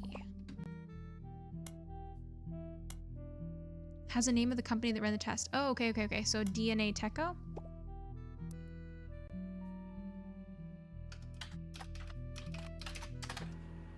Pronounce Dinatico. Is a DNA testing company. DNA testing is a relatively new phenomenon that allows scientific laboratories to prove a possible family relationship between two people. It's fairly cutting edge. The method by which they test samples has only become standard in the last decade, as of the early 90s. According to their site, Dinatico was responsible for the DNA test that proved Felix Fellows was a Rutree, and even use it as an example of how a DNA test looks. They use it to provide some information about their process. Whenever they take a sample in person, they put the name of the person on the test according to their legal ID, which is why it says David instead of Felix. Because Guy Hudson is dead and there is no known DNA source for Guy, they tested Felix's hair versus a hair sample sent from the Rutrees. It's listed as Jane Doe because it wasn't collected in person, but the Rutree company let them know it was from Bonnie Kellogg, Guy Hudson's sister. This is why it says it is a paternal aunt test. The left and right sets of numbers are essentially signatures that perfectly match the DNA of the two people in question and nobody else. The way the test works is that if certain parts of the signature are shared, then it's very likely two people are related. As far as you can tell, is a legitimate company. They don't seem to have any reason to create fake results or hide the truth. Well, I think they were sent the wrong sample, is what I think happened. It's a famous test. Okay, they received his permission to post it. The site says there's a 99% chance David Fellows is related to his alleged aunt. As far as you... Oh, we could compare this, right? We could compare this with... Because they took it from the paternal aunt, which is Bonnie. So this should be the same. So her stuff should be the same as on the other one, correct? Let's see. Let's go back to the other one. This one. Paternal aunt. Allele sizes, right? Shouldn't this all be the same? So it's not the same. It's different. It's different. Hi, Lafty. Welcome in. Okay, I think it's different. So that means that they didn't send... So Ruby Sprat was the one who threw away the hair, right? Bonnie's hair. And I think she was trying to hide something. So I think that so if she was trying to hide it, I think that it's very possible that Courtney May Watts is a Rootree, like that she is related. This is scary, like actually officially putting it in. Found 5 out of 5. Oh, nice. So, blood is a blood relative. Should I put that? It's gotten so interesting. I know. Yeah, the red hair. I know. Yeah, that should be evidence enough, right? She's definitely got guy's red hair. So I think we should put she is a blood relative. I'm gonna put that. Okay. Then we have these guys. So Christine Farrow. Let's see. What are the smoking guns for this? We found 5 out of 5. James Garland. So we think this was infidelity. So he would not be a Rootree, right? Because he was between them two. So no.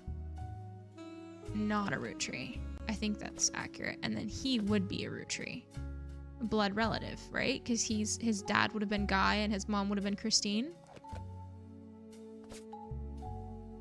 If you click the arrow, it goes to the next one. Oh, nice.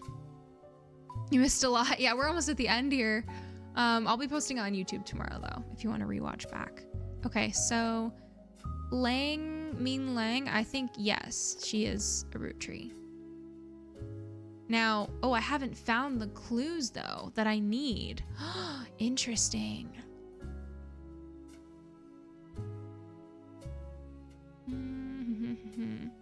Apparently, we haven't looked up... the things that we were trying to look up. Thank you so much for the follow. Okay. What does the duck say? If you want to be sure Mary Beth's children are Rootrees, you're going to have to do some more digging. There was some rather damning evidence mentioned in the Regina Clementine email that warrants a closer look. It mentioned that Mary Beth visited Butler County. Butler County Times for... I thought I already did that. Butler County Times. Butler County Times for Mary Beth Clementine.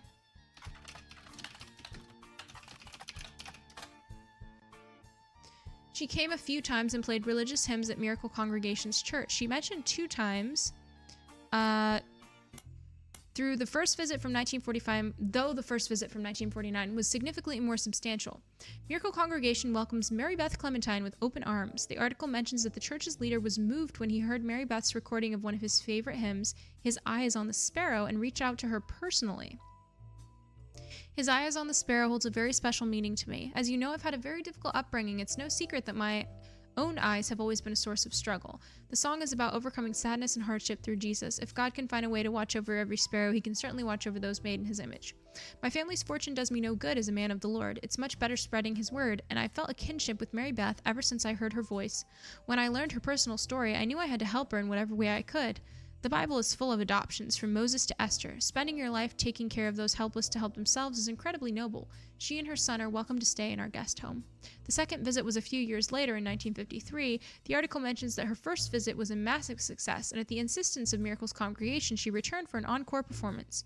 It also mentions that the unusual circumstances of her second son's adoption have prevented her from touring recently, but doesn't clarify. So she's the one that she had an affair with Miracle, right? And they had a kid. Yeah, we found both. So yeah, he's definitely a blood relative. Okay. And then Mark Clementine is definitely not a Rutree. Okay. And then, who else we got here? Oh, I think, this is what I think. I think that he's not a Rutree. I think he stole. Wait, what? There's more evidence for one kid than another? What do you mean?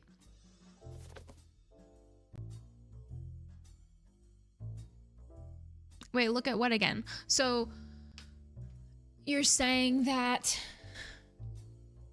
2 of 2, and then the evidence for him? Oh, 5 of 6. Oh, interesting. Wait, so you're saying that maybe... I'm confused. So I have to find all of this to confirm whether he's a Rutree or not. Toasterito Jacobson? That's part of the smoking guns? What the heck? Basket Baby, Mary Beth Clementine, Piketty, Billy Sims. Interesting. Okay. Toasterito Jacobson used to be named Lucinda. Okay. Wasn't there someone on the previous name? Oh, Edith Jacobson. Okay. Edith Jacobson.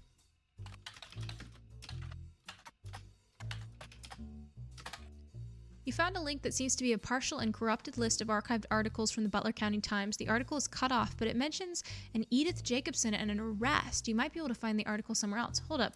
Who is Edith Jacobson in this, or Jacobson? Who was Jacobson? Jones, Wilson, Gwendolyn, Hudson, Kellogg. Who is a Jacobson?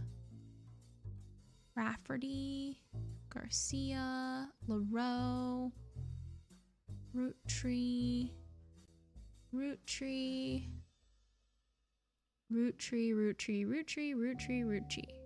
Oh, Edith Jacobson. There she is. Edith Jacobson. Oh, she was spouse of Miracle Jr. Okay. And then, interesting. So Edith Jacobson was a spouse of Miracle Jr. So we need to search for her in the Butler County Times.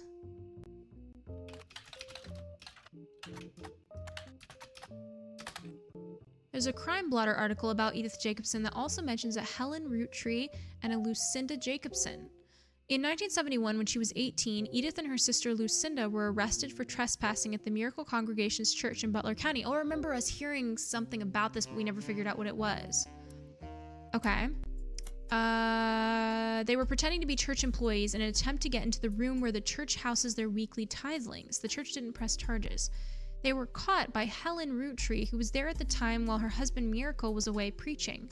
Helen Rootree was quoted as saying, "Jesus forgives and so do we. The Lord works in mysterious ways. I'm confident he's brought these young women to us for a greater purpose." Okay, wait. So what does this have to do with anything? So then, does that mean... So, hold up. So then Edith Jacobson then was wife to Miracle Jr. And there was a Lucinda Jacobson now that we're learning of. But what does that have to do with him?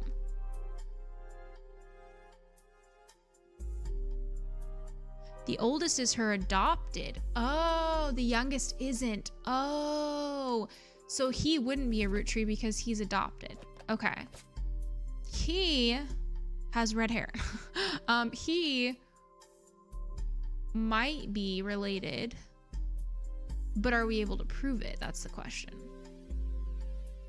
Interesting. Huh. I don't know. Okay. So then, what about smoking guns for these people? We have all the smoking guns for each of them. Okay. And so, hold up. I'm confused. Wait, why does it say that? Do they not know who their parents were? Why are they both attached? Because they're twins. a possible root tree, but there's no way to prove it? Is that what we should say? But I don't think... They've got to be her kids with... I'm so confused. Susan Ford. I don't know. And then we've got down here Flavio Suarez. Well, he was the kid. Oh, but they always said that he looked white. But I don't know. He might be a Rutree, possibly. They always said he looked white, but that's not like proof that he's a Rutree. What were the smoking guns? Do we have one? 2 out of 3. Oh, we haven't found the other one. Okay. He showed up at the school and vandalized her car. The dad vandalized the Hudson wing of the school because he was convinced they weren't his kids. Oh. So then we would say they are, but then do we have proof of that? How do we know if we have proof? Okay.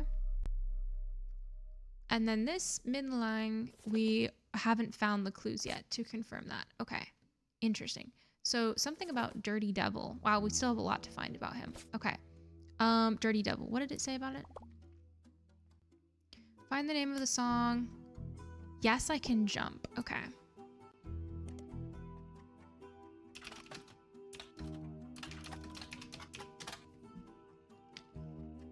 Yes, I Can Jump is a song that was on Fivepiece mixtape Dirty Devil. It seems to be the only song that didn't make it onto his studio album that people thought should have. In it, he references a popular movie from 1992 called White Man Can't Jump. This reference has caused some confusion amongst the fan base. Because of it, it is agreed upon that the mixtape had to come out in 1992 at the earliest, but others point out that Fellows references seeing the movie on his 17th birthday. This would have been in 1994. Some take this to mean that the album had to have been released in 1994 at the earliest. Others claim that he was likely just trying to make himself sound older since in response to some of the more questionable lyrics, he has stated multiple times that he was just a dumb kid when it was released. As a famous young man, perhaps he was featured in another periodical. Okay, so the Teenage Blast periodical, I'm guessing. Teenage Blast? Teen Blast. Oops. Fivepiece. Nope, nothing? Wait, is it all one word? Ah. Popular and attractive enough that even though his music is not targeted towards teen girls, they seem to be paying attention anyways. While he hasn't done any interviews with the magazine, they've listed him amongst the hunky hotties for the past few months with small bios that tell you various facts about him. This includes his real name, David, his birthday, February 9th, 1977, his star sign, Aquarius, and where he grew up, foster care in Portland. A letter to the editor also claims that it's not possible that he was born in 1977, as he claimed on a song called 17 Magazine that he turned 17 in 1992. The editor responds with a statement that they've reached out to his agent to ask about the song and were told it wasn't performed by Fivepiece and that they shouldn't print rumors. Sometimes referred to as 17 Magazine is the title of an unreleased and controversial song by Dirty Davy. There's mentions of it on a few sites, claiming that it was on the first release of his first mixtape but was removed. There's no audio or visual evidence of it existing, but there are independent accounts from people who have claimed they have heard it, and they do generally line up. According to the recollection, it was about many different loosely connected occurrences of the number 17, mostly violent. The intro states it was written on Davy's 17th birthday and involved a fictional but glorified series of murders at a fashion show for a teenage magazine with a similar name to the song title. The person doing the violence was apparently trying to beat Dahmer's high score. Jeffrey Dahmer pleaded guilty to killing 16 people in 1992. Due to major acts of gun violence in schools earlier this year and the subsequent backlash against violent music and video games, it is generally considered in very poor taste to bring it up. Most of the people that enjoy mentioning it online are either trolls trying to shock people or come from the morbidly curious corners of the internet. At a major company, it's likely this event would... Okay. The incidents surrounding this change in power were dubbed the Rootree Rift. Okay. In Business Watch. Rootree Rift in Business Watch.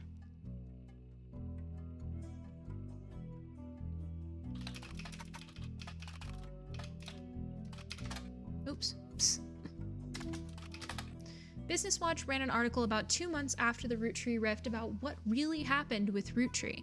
The article mentions that nobody from Rootree that they reached out to was willing to go on the record. Instead, the timeline of events has been constructed from public record, accidental leaks, and a source on the inside. The only parts that are new to you are also the most vague parts, the ones supposedly confirmed by their anonymous source. The timeline says that the family actually held a preliminary vote after Carl Rutree died, but before the release of Six Pieces, and decided they wanted Ron Rutree to take over because of his experience running RR Productions and because he was a well-known and well-respected Rutree. But Ron seemed way too eager and personally motivated. They were worried he would get the Clancy Trust to remove Robbie Rutree. The family was notoriously willing to do anything that could risk their wealth. They stalled, and Ron became frustrated with the delay. When Six Pieces came out, he saw his chance to force action while the family was in the limelight and released the press release himself in an attempt to get the ball rolling faster. This caused chaos within the family. They tried to save face by allowing Ron to take over as co-president with Clark, but according to Business Watch's source, Ron was impossible to deal with. He seemed like he was unwilling to protect the Clancy Trust, and they eventually let him go. After that, the role passed solely to Clark, but who nobody was excited about, but seemed like the safest choice.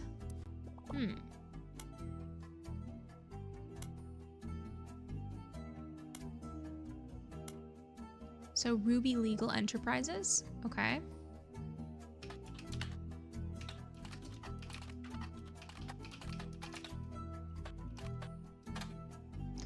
Clark Rafferty LaRoe, as well as Ruby Sprat and her company Ruby Legal Enterprises, were featured in Business Watch after the company took over as the keepers of the Clancy Trust.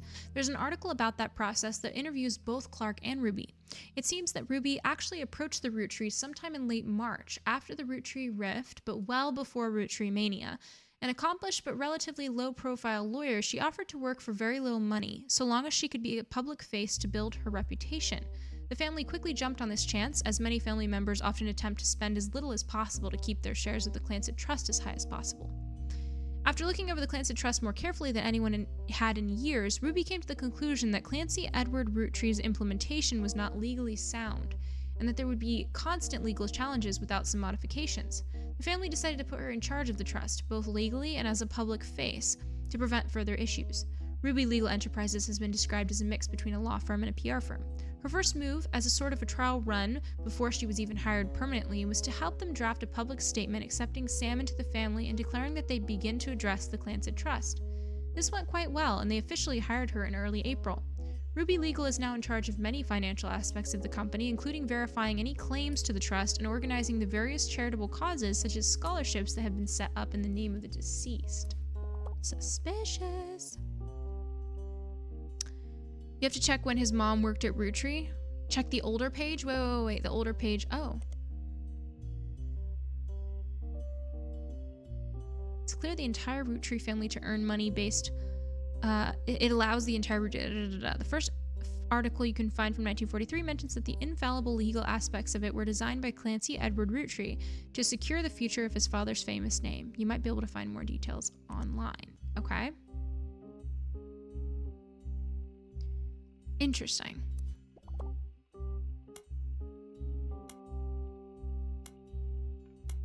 Ruby Sprat at the Herald? Oh, I didn't really. Oh, yeah, Midwestern University. I told you guys. I was like, oh, okay. So the Herald, Ruby Sprat. The Herald. Oops. The Herald, Ruby Sprat.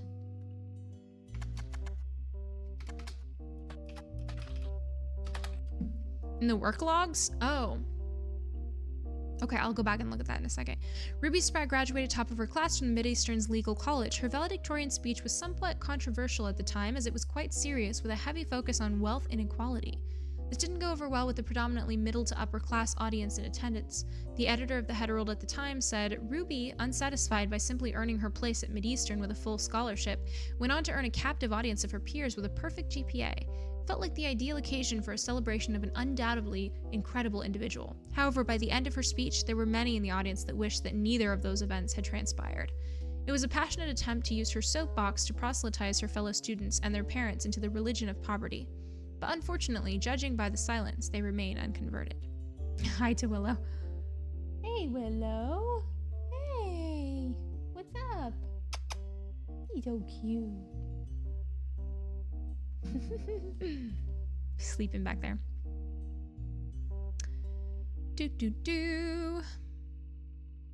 Game has you addicted. Yeah, it's very interesting. So interesting. Okay, so the work logs. You guys were asking me to check out the work logs. Wait. So I need to go back to evidence and go to work logs. Where were the work logs? Was that this? I need to look for who? Who am I looking for? When his mom worked at Rootree? Whose mom? Are we talking about, oh, Joanna Robertson? Is that who we're talking about? Oh, to confirm. Oh, okay. So, Joanna, wait, what was her name? Joanna Robertson. Joanna Robertson, no longer listed, but Joanna Fellows was added to the list. Okay, so we need to go back. Joanna Robertson was the secretary, and this was in what year? How do I know what year? 1975. So then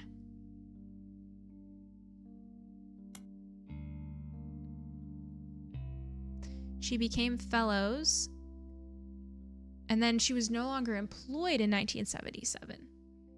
Interesting. So you're saying that means when he was born, she was no longer employed, which means he wouldn't be her kid with Guy. Okay. Is that what you're saying? Interesting. Okay, I'm still missing some evidence for this.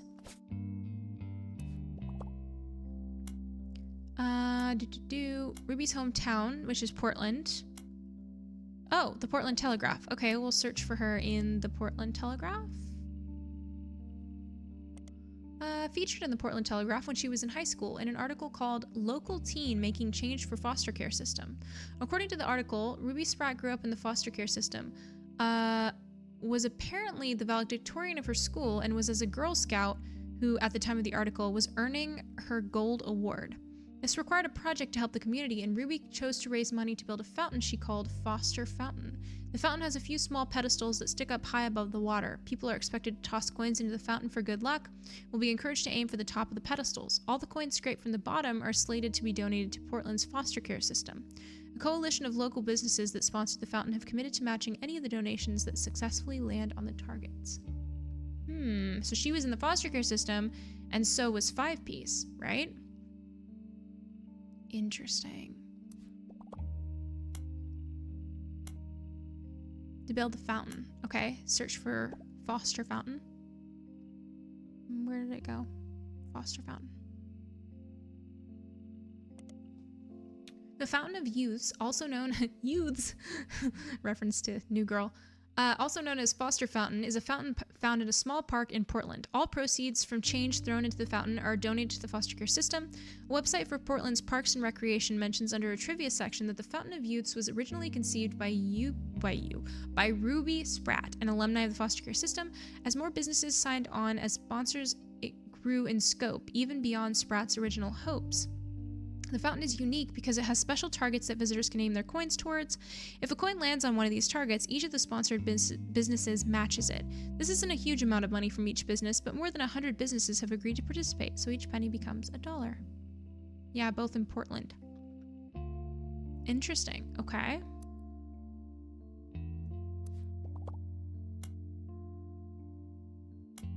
Fountain of Youths in the Portland Telegraph. Okay. Ooh, Fountain of Youths. I would think it would be called a youth. You find an article about the dedication ceremony for the local Portland landmark called the Fountain of Youths. Apparently, at the unveiling of the fountain, the mayor of Portland made a speech, and there were performances by multiple local entertainers, as well as a ribbon cutting from the people most instrumental in bringing the fountain into fruition. The article calls out that all the performers and speakers, with the exception of the mayor, were foster care alumni, and most of them grew up together as close friends. This includes poets, musicians, and dancers. Dirty Davy was listed as one of the musicians. Caught. We got him. Well, we at least know they knew each other. They probably grew up together. Okay. Many of your international people of interest are prominent company leaders. You have a resource that focuses on important business leaders and their companies. So we need to search Lang Xinyu in Business Watch. Business Watch. Lang Xinyu. Searching for Lang Xinyu separately brings up much fewer results than Lang Tai. Lang Xinyu was even featured in Business Watch in 1992. She missed out on Watchman of the Year, but did have a pretty sizable article that mentions some of her history. She was born in 1947, the first of 2 children. Her mother was already in her 30s when she had her and had trouble conceiving a second time until 3 years later. This was Xinyu's sister. It became clear that her father was not going to have a son to pass the family business down to. This is how Xinyu became involved. Her father stayed the president of Lang Tai for a very long time, and his daughters grew up. He began training them in hopes that one of them would have a son who could take over. One helped him in China and the other in the USA. Neither were given any official titles. When he died, due to societal dynamics, the business passed to his male sibling, a younger brother. Many in the know knew that this could be a problem. His brother, Xinyu's uncle, was not a businessman and was not much younger than his brother. During this time, Xinyu essentially ran the company as her uncle's consultant. He began to have problems related to dementia, and Xinyu, who had already been running things behind the scenes, performed somewhat of a power play. She stopped working until the results of her absence began to cause problems. Only then did they admit they needed her.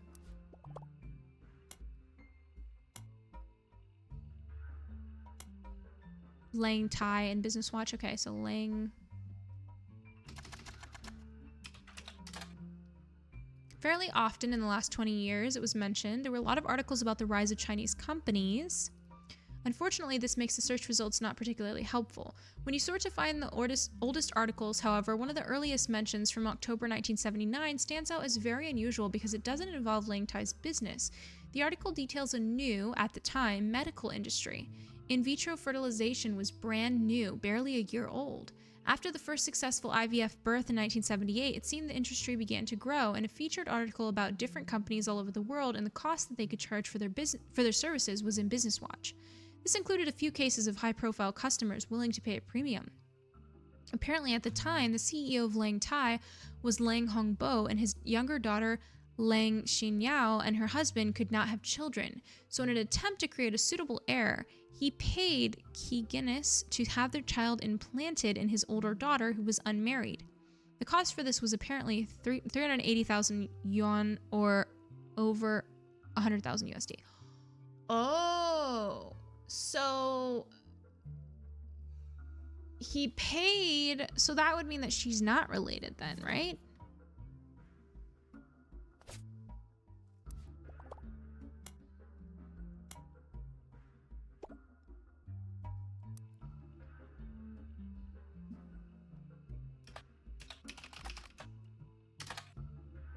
Mentioned once in an article you already read about the head of Lang Tai, but then again later in 1994, there's a long article that spells out a huge controversy.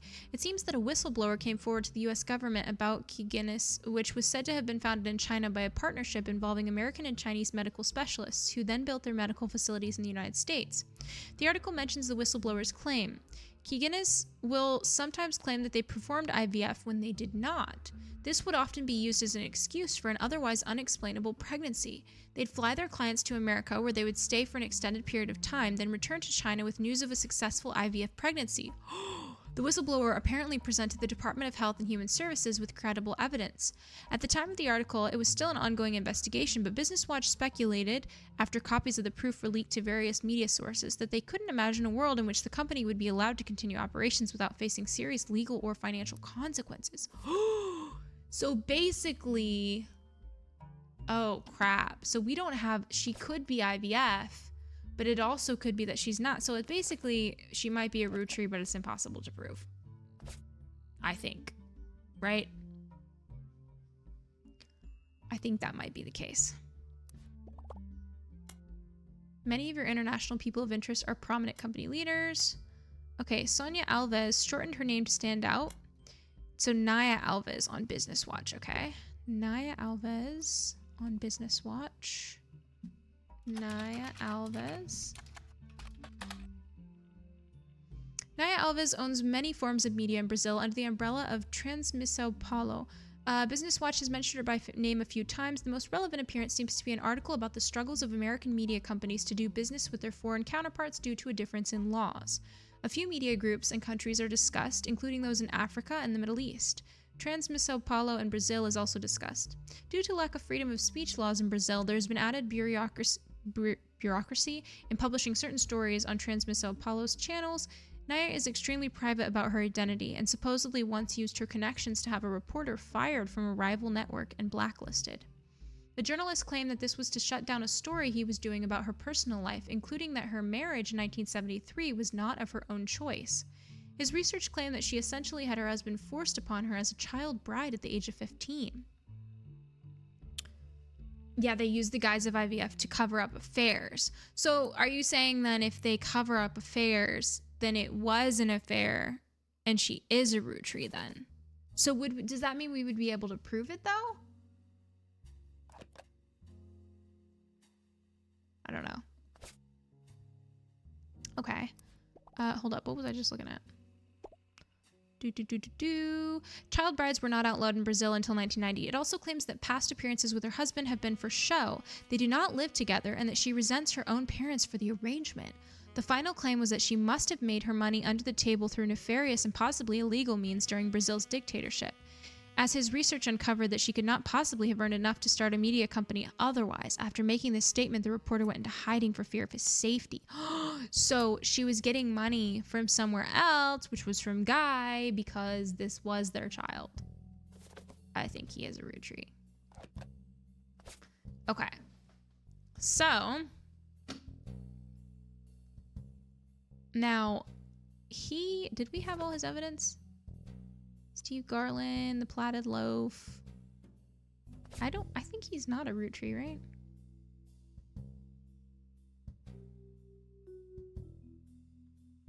There was an article saying Guy was trying to be like Elias with 5 pieces. Wait, meaning what? In what way was he trying to be like 5 pieces? Ron and Robbie are in a dotted section of the tree. This warrants some investigation. Both of the brothers are pretty notable. There's sure to be new information online. Spider search for Robbie Rutree. Yeah, why are they in a dotted thingy? Robbie Rutree. Let's look. I always wondered that.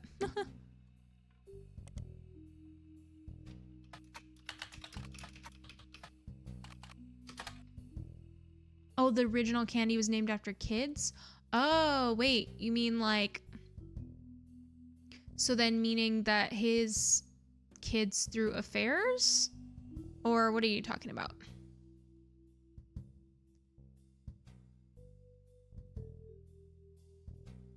So then like his kids, Heather, Melissa. So are you saying there would be 5 kids exactly? I mean, that would be 1, 2, 3, 4, 5.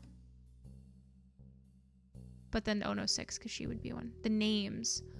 So Courtney May, Robert. Oh, they go with the original flavor names? The original flavors? Okay, hold on a second. I was looking at Robbie. Robbie Rutree was released from French prison after serving a few years for assault. His embezzlement and arrest were partially featured in 6 pieces, as Robbie's participation in the Clancy Trust was a key piece of evidence in Sam's favor, and have since become much more publicly infamous. He has not yet returned to the United States, but when journalists reached out to him recently, after the death of his mother, he had issued a blanket statement a few days ago. The death of my mother was hard on our family. My brother and I, after spending time together caring for her and mourning, have finally made amends. It was a highly transformative few weeks when it came to our relationship. I'm in recovery for my addiction, and a major aspect of that process is that I wish to stay private. Okay. Oh, so we're determining whether they're Rutrees or not. Oh, interesting. Interesting. Is there anybody else in here that we're determining? No. Okay. Huh. You should look into Ron and Robbie's family and affairs again. Maybe something has changed in the last 8 months. Look up their parents. So Gwyn.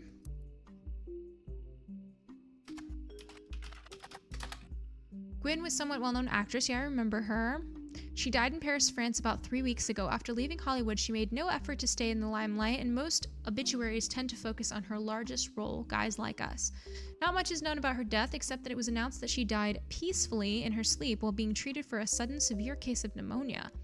Before that, she had apparently been in relatively good health, according to her friends and family in Paris. She was 67.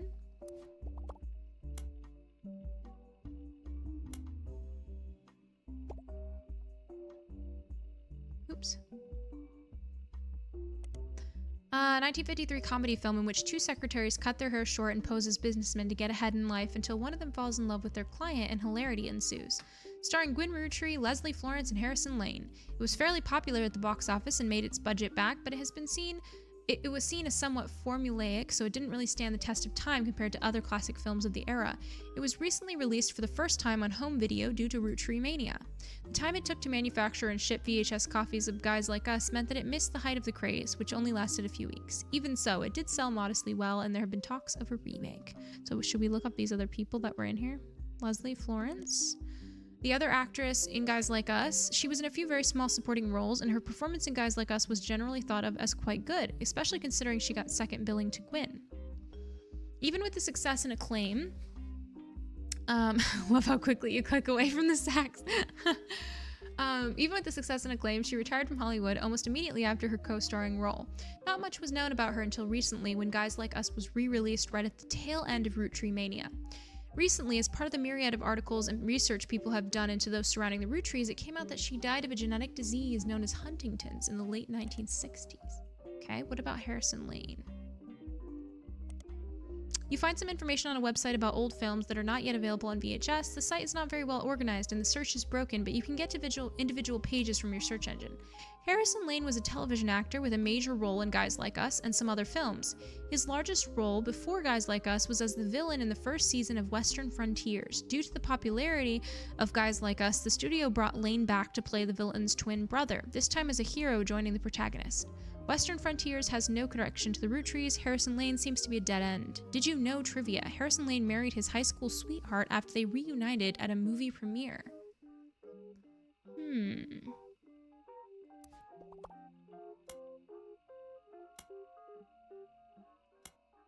Wild Bill Williams, okay.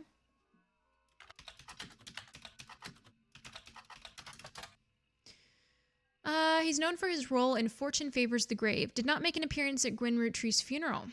Because of his absence, there were rumors online he must have already died, but according to a reporter that tracked him down, he's in his 70s, still lives in Paris, and is still in perfectly fine health. He even went on record as saying, "I think it was Mark Twain who said, 'The rumors of my death have been greatly exaggerated.' That seems appropriate today. The few years I spent with Gwyn were just one stop along the very long and complicated journey that has been my life and career. The last time we spoke was when I signed the divorce papers. She asked me never to contact her or the kids again. I've always respected those wishes. They never reached out to me either, even as adults, so I have to assume they had some idea why she hated me so much and the sacrifices she made on my behalf. I wish them well and I'm sorry for their loss, but we've all been strangers for 40 years, so I can confidently say they wouldn't have wanted me to be there. In fact, I'm confident my presence would have ruined it." Okay. Well, I actually don't hate saxophone normally. It's just when I'm trying to think, I actually love saxophone, but when I'm trying to think, it's specifically jazz, and so like the song, the audio goes from really low to really loud as the sax goes up and down, and it drives me nuts because I can't think straight while I'm trying to read. It's not good for thinking. This is The Ruttrees Are Dead, but this is part 2, which is Roottreemania. Okay, so we're thinking maybe he's the one that had the affair?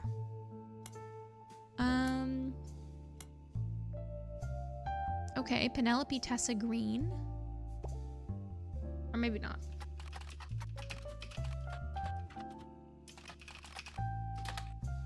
Part of a recent fundraiser at the Reno Comedy Club about a month ago. The fundraiser was called The Best Medicine and was to help find a cure for Huntington's disease. According to the website, she released a statement. Huntington's disease, that's what the one lady died of. The one that was in the movie with Gwyn.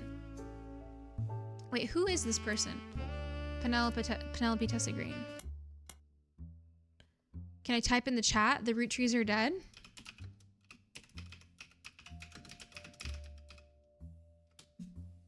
That's the name of the game. Okay. Who is Penelope Tessa Green? Oh, she's the wife of Ron. Interesting. So she was looking into Huntington's disease, which gotta go judicious see you later. Bye, Lafty. I'm normally on Monday, Wednesday, and Friday, 4:30 to 6:30 p.m. EST.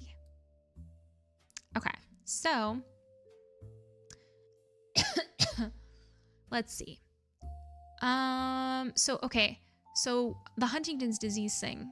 We saw that the other person, up until recently, I didn't know anything about Huntington's. In the last few months, I've gone from knowing nothing about it to learning more than any person should ever have to. Until less than a decade ago, it was impossible to predict if someone susceptible to Huntington's had the disease.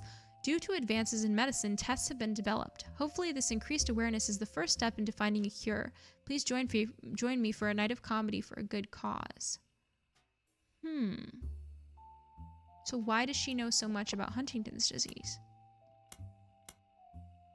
RR Productions seems to have no projects listed in development other than Guys Like Us remake. Okay, we'll look that up, I guess. The rumored cast is Cameron Diaz in the role originated by Gwyn, Linda Fiorentino, and Chris O'Donnell. According to leaked news, the remake has been put on indefinite hiatus due to its director, who is speculated to be Roottreemania, dropping out in the wake of a serious medical issue, though that's only a rumor. He has Huntington's, so if he has Huntington's, then that means that she had an affair with that person. What was the name? Leslie something or other? Leslie Florence. No, but that's a woman, so that's not possible, right?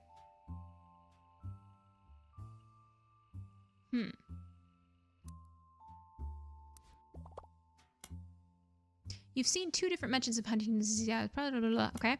Spider search for Huntington's disease. All right.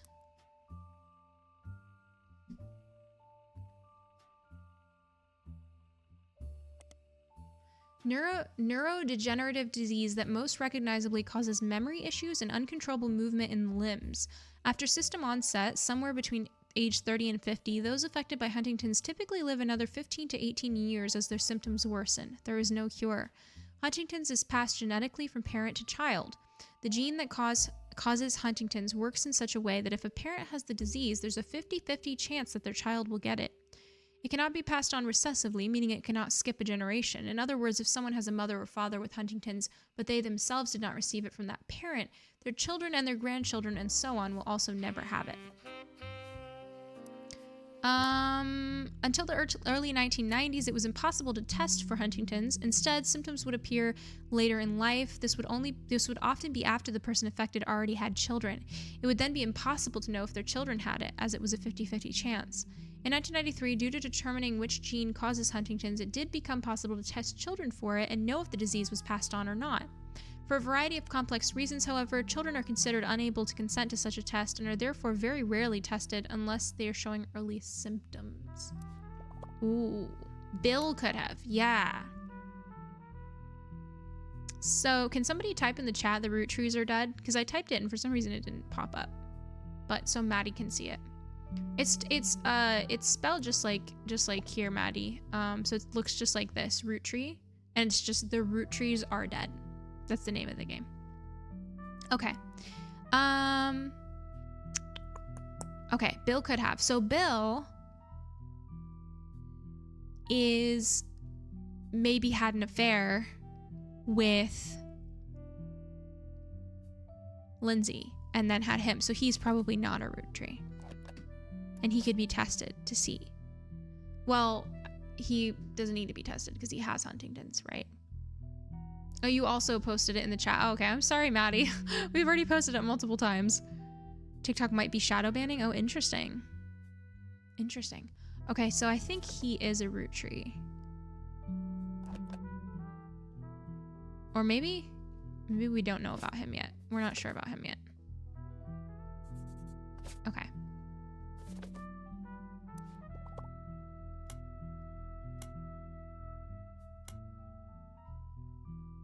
Starlet. Okay, search Starlet. For Gwyn.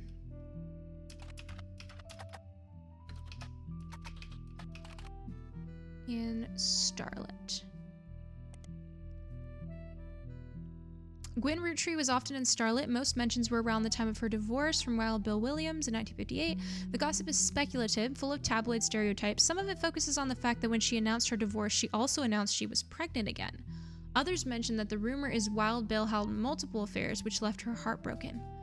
So she was pregnant, which means that her other kid was with him, I think. There's also an interview from earlier in mid-1957 where she was asked about her last name.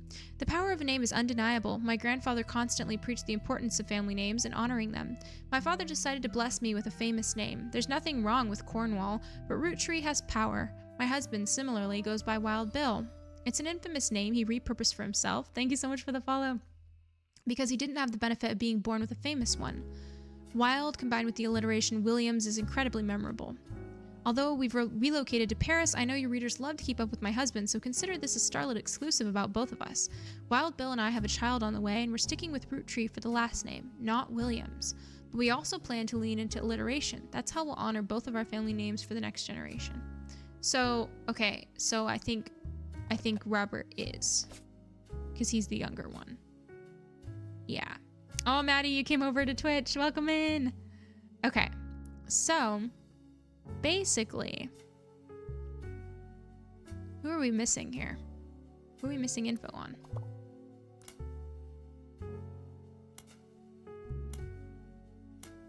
Oh, we need to search for Wild Bill Williams as well. Okay. Wild Bill Williams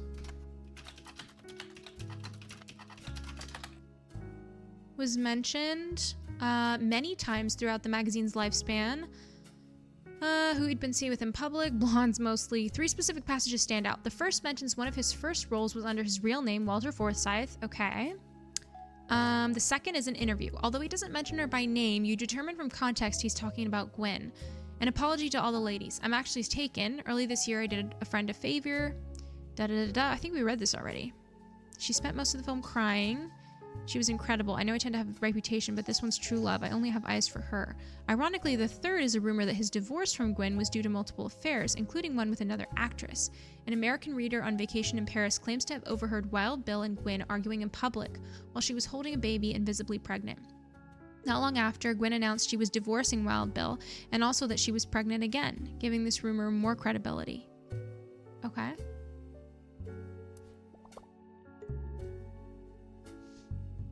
Think I would look good with pink hair. Oh, thank you so much. Yeah, I am trying to get to 1,000 followers on Twitch. We are super close, guys. We are literally at 895.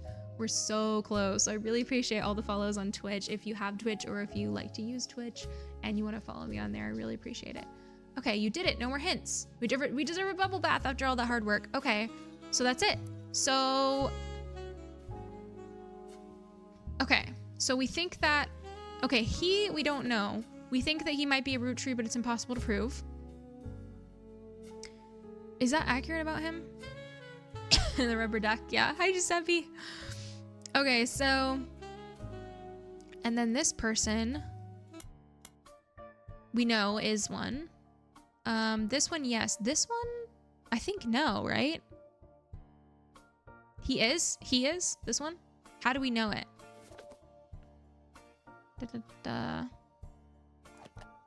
I don't know why I was uncertain about him. I can't remember. We know he's not. We know she is. We know he is.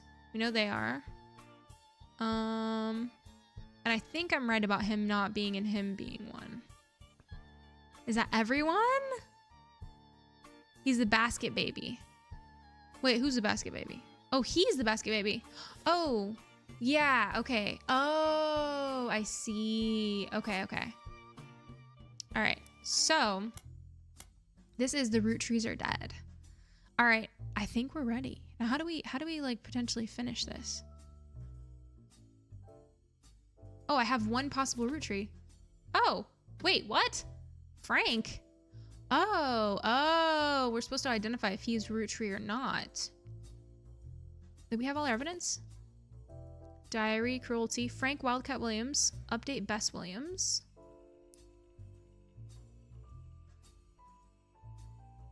I think yes, right? Lucinda bailed him out. You probably only do that for a relative. Yeah. Okay, so do we think yes for Frank? I think yes for Frank. But I don't know how...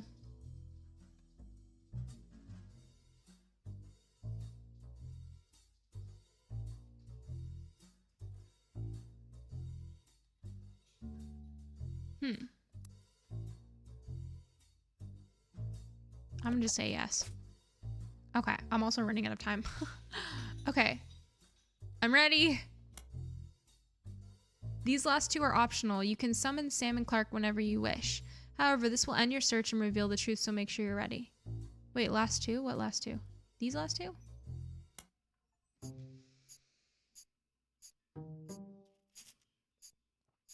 Here's the final entries I found.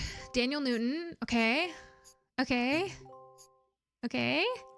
Yay! Family tree complete. Okay, good.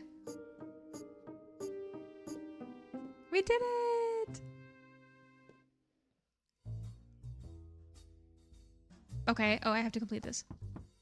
Knock, knock, knock. Beatrice and Courtney May.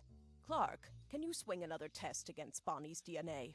This time I'll be sure to have them verify both samples in person. Yes, please. 1 week later. Using the family tree you filled out, as well as DNA tests, we were able to uncover the truth behind all the inconsistencies. Clark's handling the business, but I've come to thank you and fill you in on everything we've learned. Buckle up, because it's been one heck of a week. Actually, that's an understatement. It's not every week you discover your family company is being sabotaged by someone they trusted. Okay. But that's the kind of time we've been having. Like I said, buckle up. Maybe grab some popcorn. Yeah, Guy was crazy. We'll start with Guy Hudson. Guy had a frankly ridiculous number of potential children. What shocked me is how many graduated from potential to confirmed. We can even prove he was aware of them. The smoking gun was how he used company money to pay off a lot of women. He hid it with a method inspired by his idol, Elias. Oh, that's what you were talking about earlier. Flavors.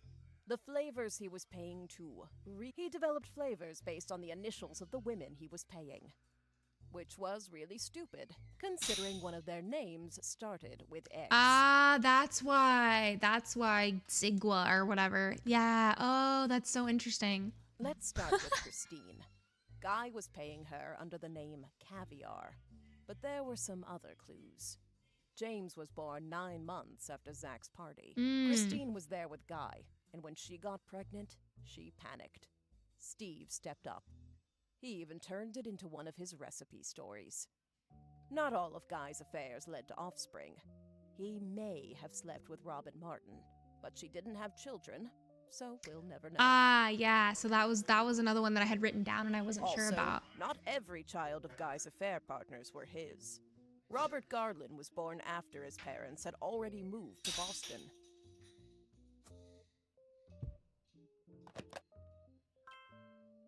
Oh, wait. So I got these wrong? Wait, did I get this right or wrong? So if it has a check mark, does that mean that he was related? And he wasn't related. Skipping Beatrice for now. Up next is Leng Xin Yu. When Guy showed up in China, she was into America. And Americans. Dare I say redheads, even?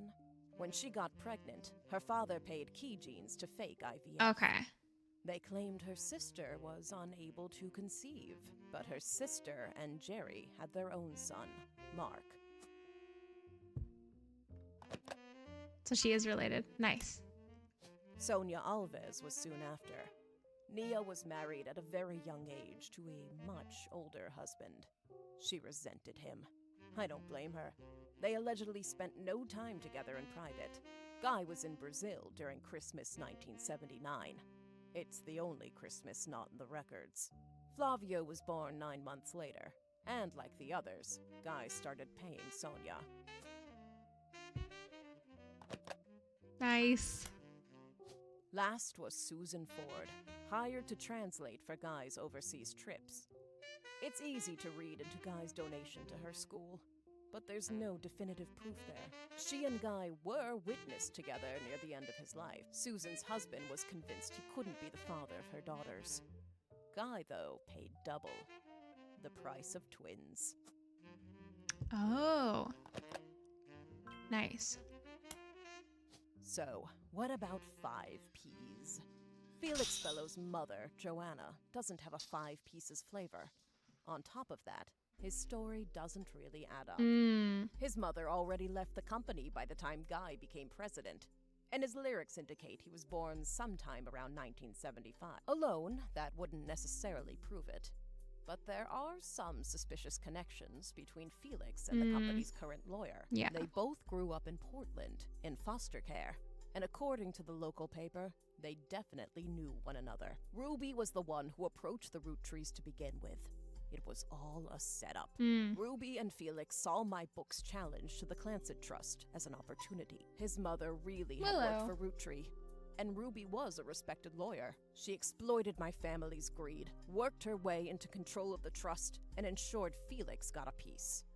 But they made some mistakes along the way. If you look at the 2 DNA tests that Ruby handled, they don't match. They were both supposedly tested Yeah. against Bonnie Hudson. We looked at that. But the 2 signatures that should both represent Bonnie don't match. After Clark and I confronted her, Ruby lawyered up. Ironic, I know. We suspect Ruby had Donatico test Felix against his own mother's DNA. He had a hairbrush of hers. They sent the female sample in remotely. On the second test, Bonnie's sample was tested locally, but Courtney May's was not. Oh. Ruby's been throwing away samples. We think she sent her own hair instead of Courtney May's, but it could have been anyone's. Wow. Ruby and Felix were in cahoots. As for why, they were both advocates of wealth redistribution, a noble effort. But once they controlled the family fortune, they became just as greedy as the worst members of my family. The money corrupted them. They were so eager to personally wield the wealth for their own cause that they sabotaged any other claims. So we got that right as well? That finally brings us to Anonymom, aka Beatrice Watts. Her tales of Guy's parties and payoffs were true. Anonymom sounds like a superhero character name. She even approached Ruby before Fivepiece was on news time. Ruby used Beatrice's truths to make Felix's lies feel real, then ruined the DNA test so that Beatrice looked phony in the public court of opinion. I feel worst for her in all of this.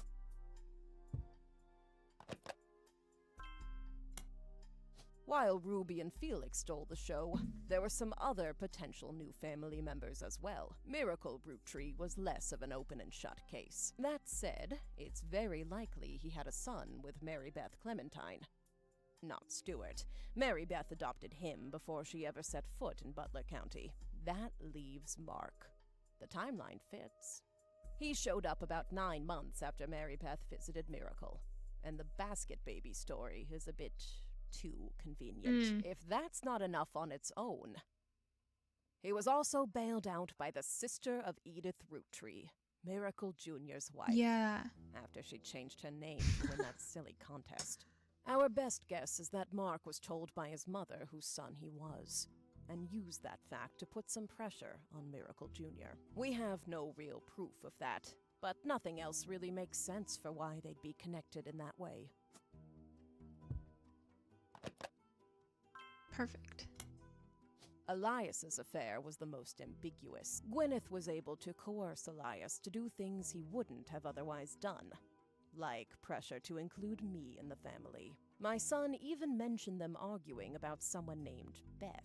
Combined with Gwyneth's lisp, it's possible the name was actually Bess. Oh. Unfortunately, all we know about Bess Williams is that she wrote his book and died not long after, leaving her only son an orphan. The timeline fits with Wildcat, but there's no record if she had any other relationship. Honestly, I wouldn't say we had enough evidence either way. I wouldn't be surprised if Elias cheated. Of course, I'm a bit biased. Regardless, we haven't gotten in touch with any of the Williams clan yet. That means we haven't been able to do a DNA test. As Clark mentioned, from here on out, all of our DNA tests will be in person for both parties. So he's a question mark. Ah, I got that one wrong. Lastly, we have a bit of a curveball. Ron Rootree isn't related to us by blood. Gwyn was definitely pregnant, so it's likely Robbie is. When Ron and Robbie went to visit their mother at the end of her life, something changed. Additionally, there have been a few rumors circling around Ron. RR Productions canceled the Guys Like Us remake due to the director's illness. At the same time, Ron's wife Penelope began doing Huntington's is the same disease that Gwyn's former co-star Leslie Florence had. It's passed from parent to child. Because Gwyn and Wild Bill didn't have Huntington's, and Ron seems to, it's impossible Gwyn was his mother. I recently confirmed all this with Ron. At the end of her life, Gwyn told Ron the story. Leslie and Bill had an affair the same year Leslie learned she had Huntington's. Leslie got pregnant. Leslie wasn't likely to survive to see her child grow up. And even if she did, she didn't want to be a burden. She begged Gwyn and Wild Bill to adopt her child. Gwyn did. Mere weeks after she found out she was having her own son, she also took in Ron. Wow. Wild Bill was a problem. Unreliable and a serial adulterer. Gwyn divorced him and never saw him again. Gwyn had already told Starlet she was pregnant, so it never really made waves when people saw her with a child in Paris. There was gossip during her divorce when she was discovered to be pregnant again. In actuality, it was the final months of her only pregnancy. To lay low, she stayed in Paris long enough that even her own family never had reason to question the timeline. Wow. It's one heck of a story, and frankly, nobody could be expected to piece the timeline together, not with what few mentions of Gwyn's past have survived. But the Huntingtons itself? That's proof. Wow. Ron suing Robbie to remove him from the Clancid Trust was a huge moment in my story, and a major catalyst for this entire investigation. Finding out that it's been pretty much backwards this whole time has been a bit surreal. So that's where we're at. Looking over the information you sent us was useful. Without your tree, I'm not sure we would have ever discovered Ruby. All this information, this entire story, it's a lot. In more ways than one. Some of it has the potential to destroy marriages and ruin relationships. We're handling it all very, very carefully. But we couldn't have gotten here without you. And with that, I guess our tale has finally, truly come to an end. No words can express how grateful I am to you for untangling this mess. Honestly, I've had enough of my family's eccentricities and scandals for one lifetime. I imagine you have as well. And if not, well, there's always Elias's and Gwyneth's brothers and sisters. Oh. Oh, man. Coming at you from the real world. This is Fivepiece. The place you ain't ever lived in. You say money is the root of all your problems. Crazy. Man, y'all are hypocrites. Sitting back. Anyway, that was Roottreemania. Wow, we finally finished it. Crazy. That took me so long, and I had to use lots of hints because that was extremely hard. Next game, Roottreemageddon. I'm dead. Man, I'm kind of glad the game's over because it was a very hard game. My brain was starting to like tap out, and I was telling my husband earlier, I was like, I really hope I finish it today. But I am excited that we finished it, and it was a very interesting story. Yeah, super detailed. Very highly recommend to anybody that wants to play it. It was really, really good. Next week on Wednesday, I will be starting something new. I don't know what yet. I've considered a couple different games, but I will let you guys know on my Instagram as usual. I might even take a vote on Instagram between a couple different things and see what you guys think. Yeah, so we'll see, but I will see you on Friday for Hogwarts Legacy, which has been really, really fun. I've really been enjoying it, and I hope to see you there. It's always a nice, cozy time running around in the wizarding world. Have I played the Alex Hale mystery? That's actually one of the ones that's on my list next, so I will add that to the poll for people to vote on. I'm not sure what other ones, though. I need to look at my list, but yes, I do really want to play that one. I'm excited to play it. I purposefully have not watched anyone play it because I didn't want to get it spoiled. So yeah, I do want to play that one. But anyway, I hope everyone has a wonderful evening, and I will see you on Friday. Alrighty. Good night.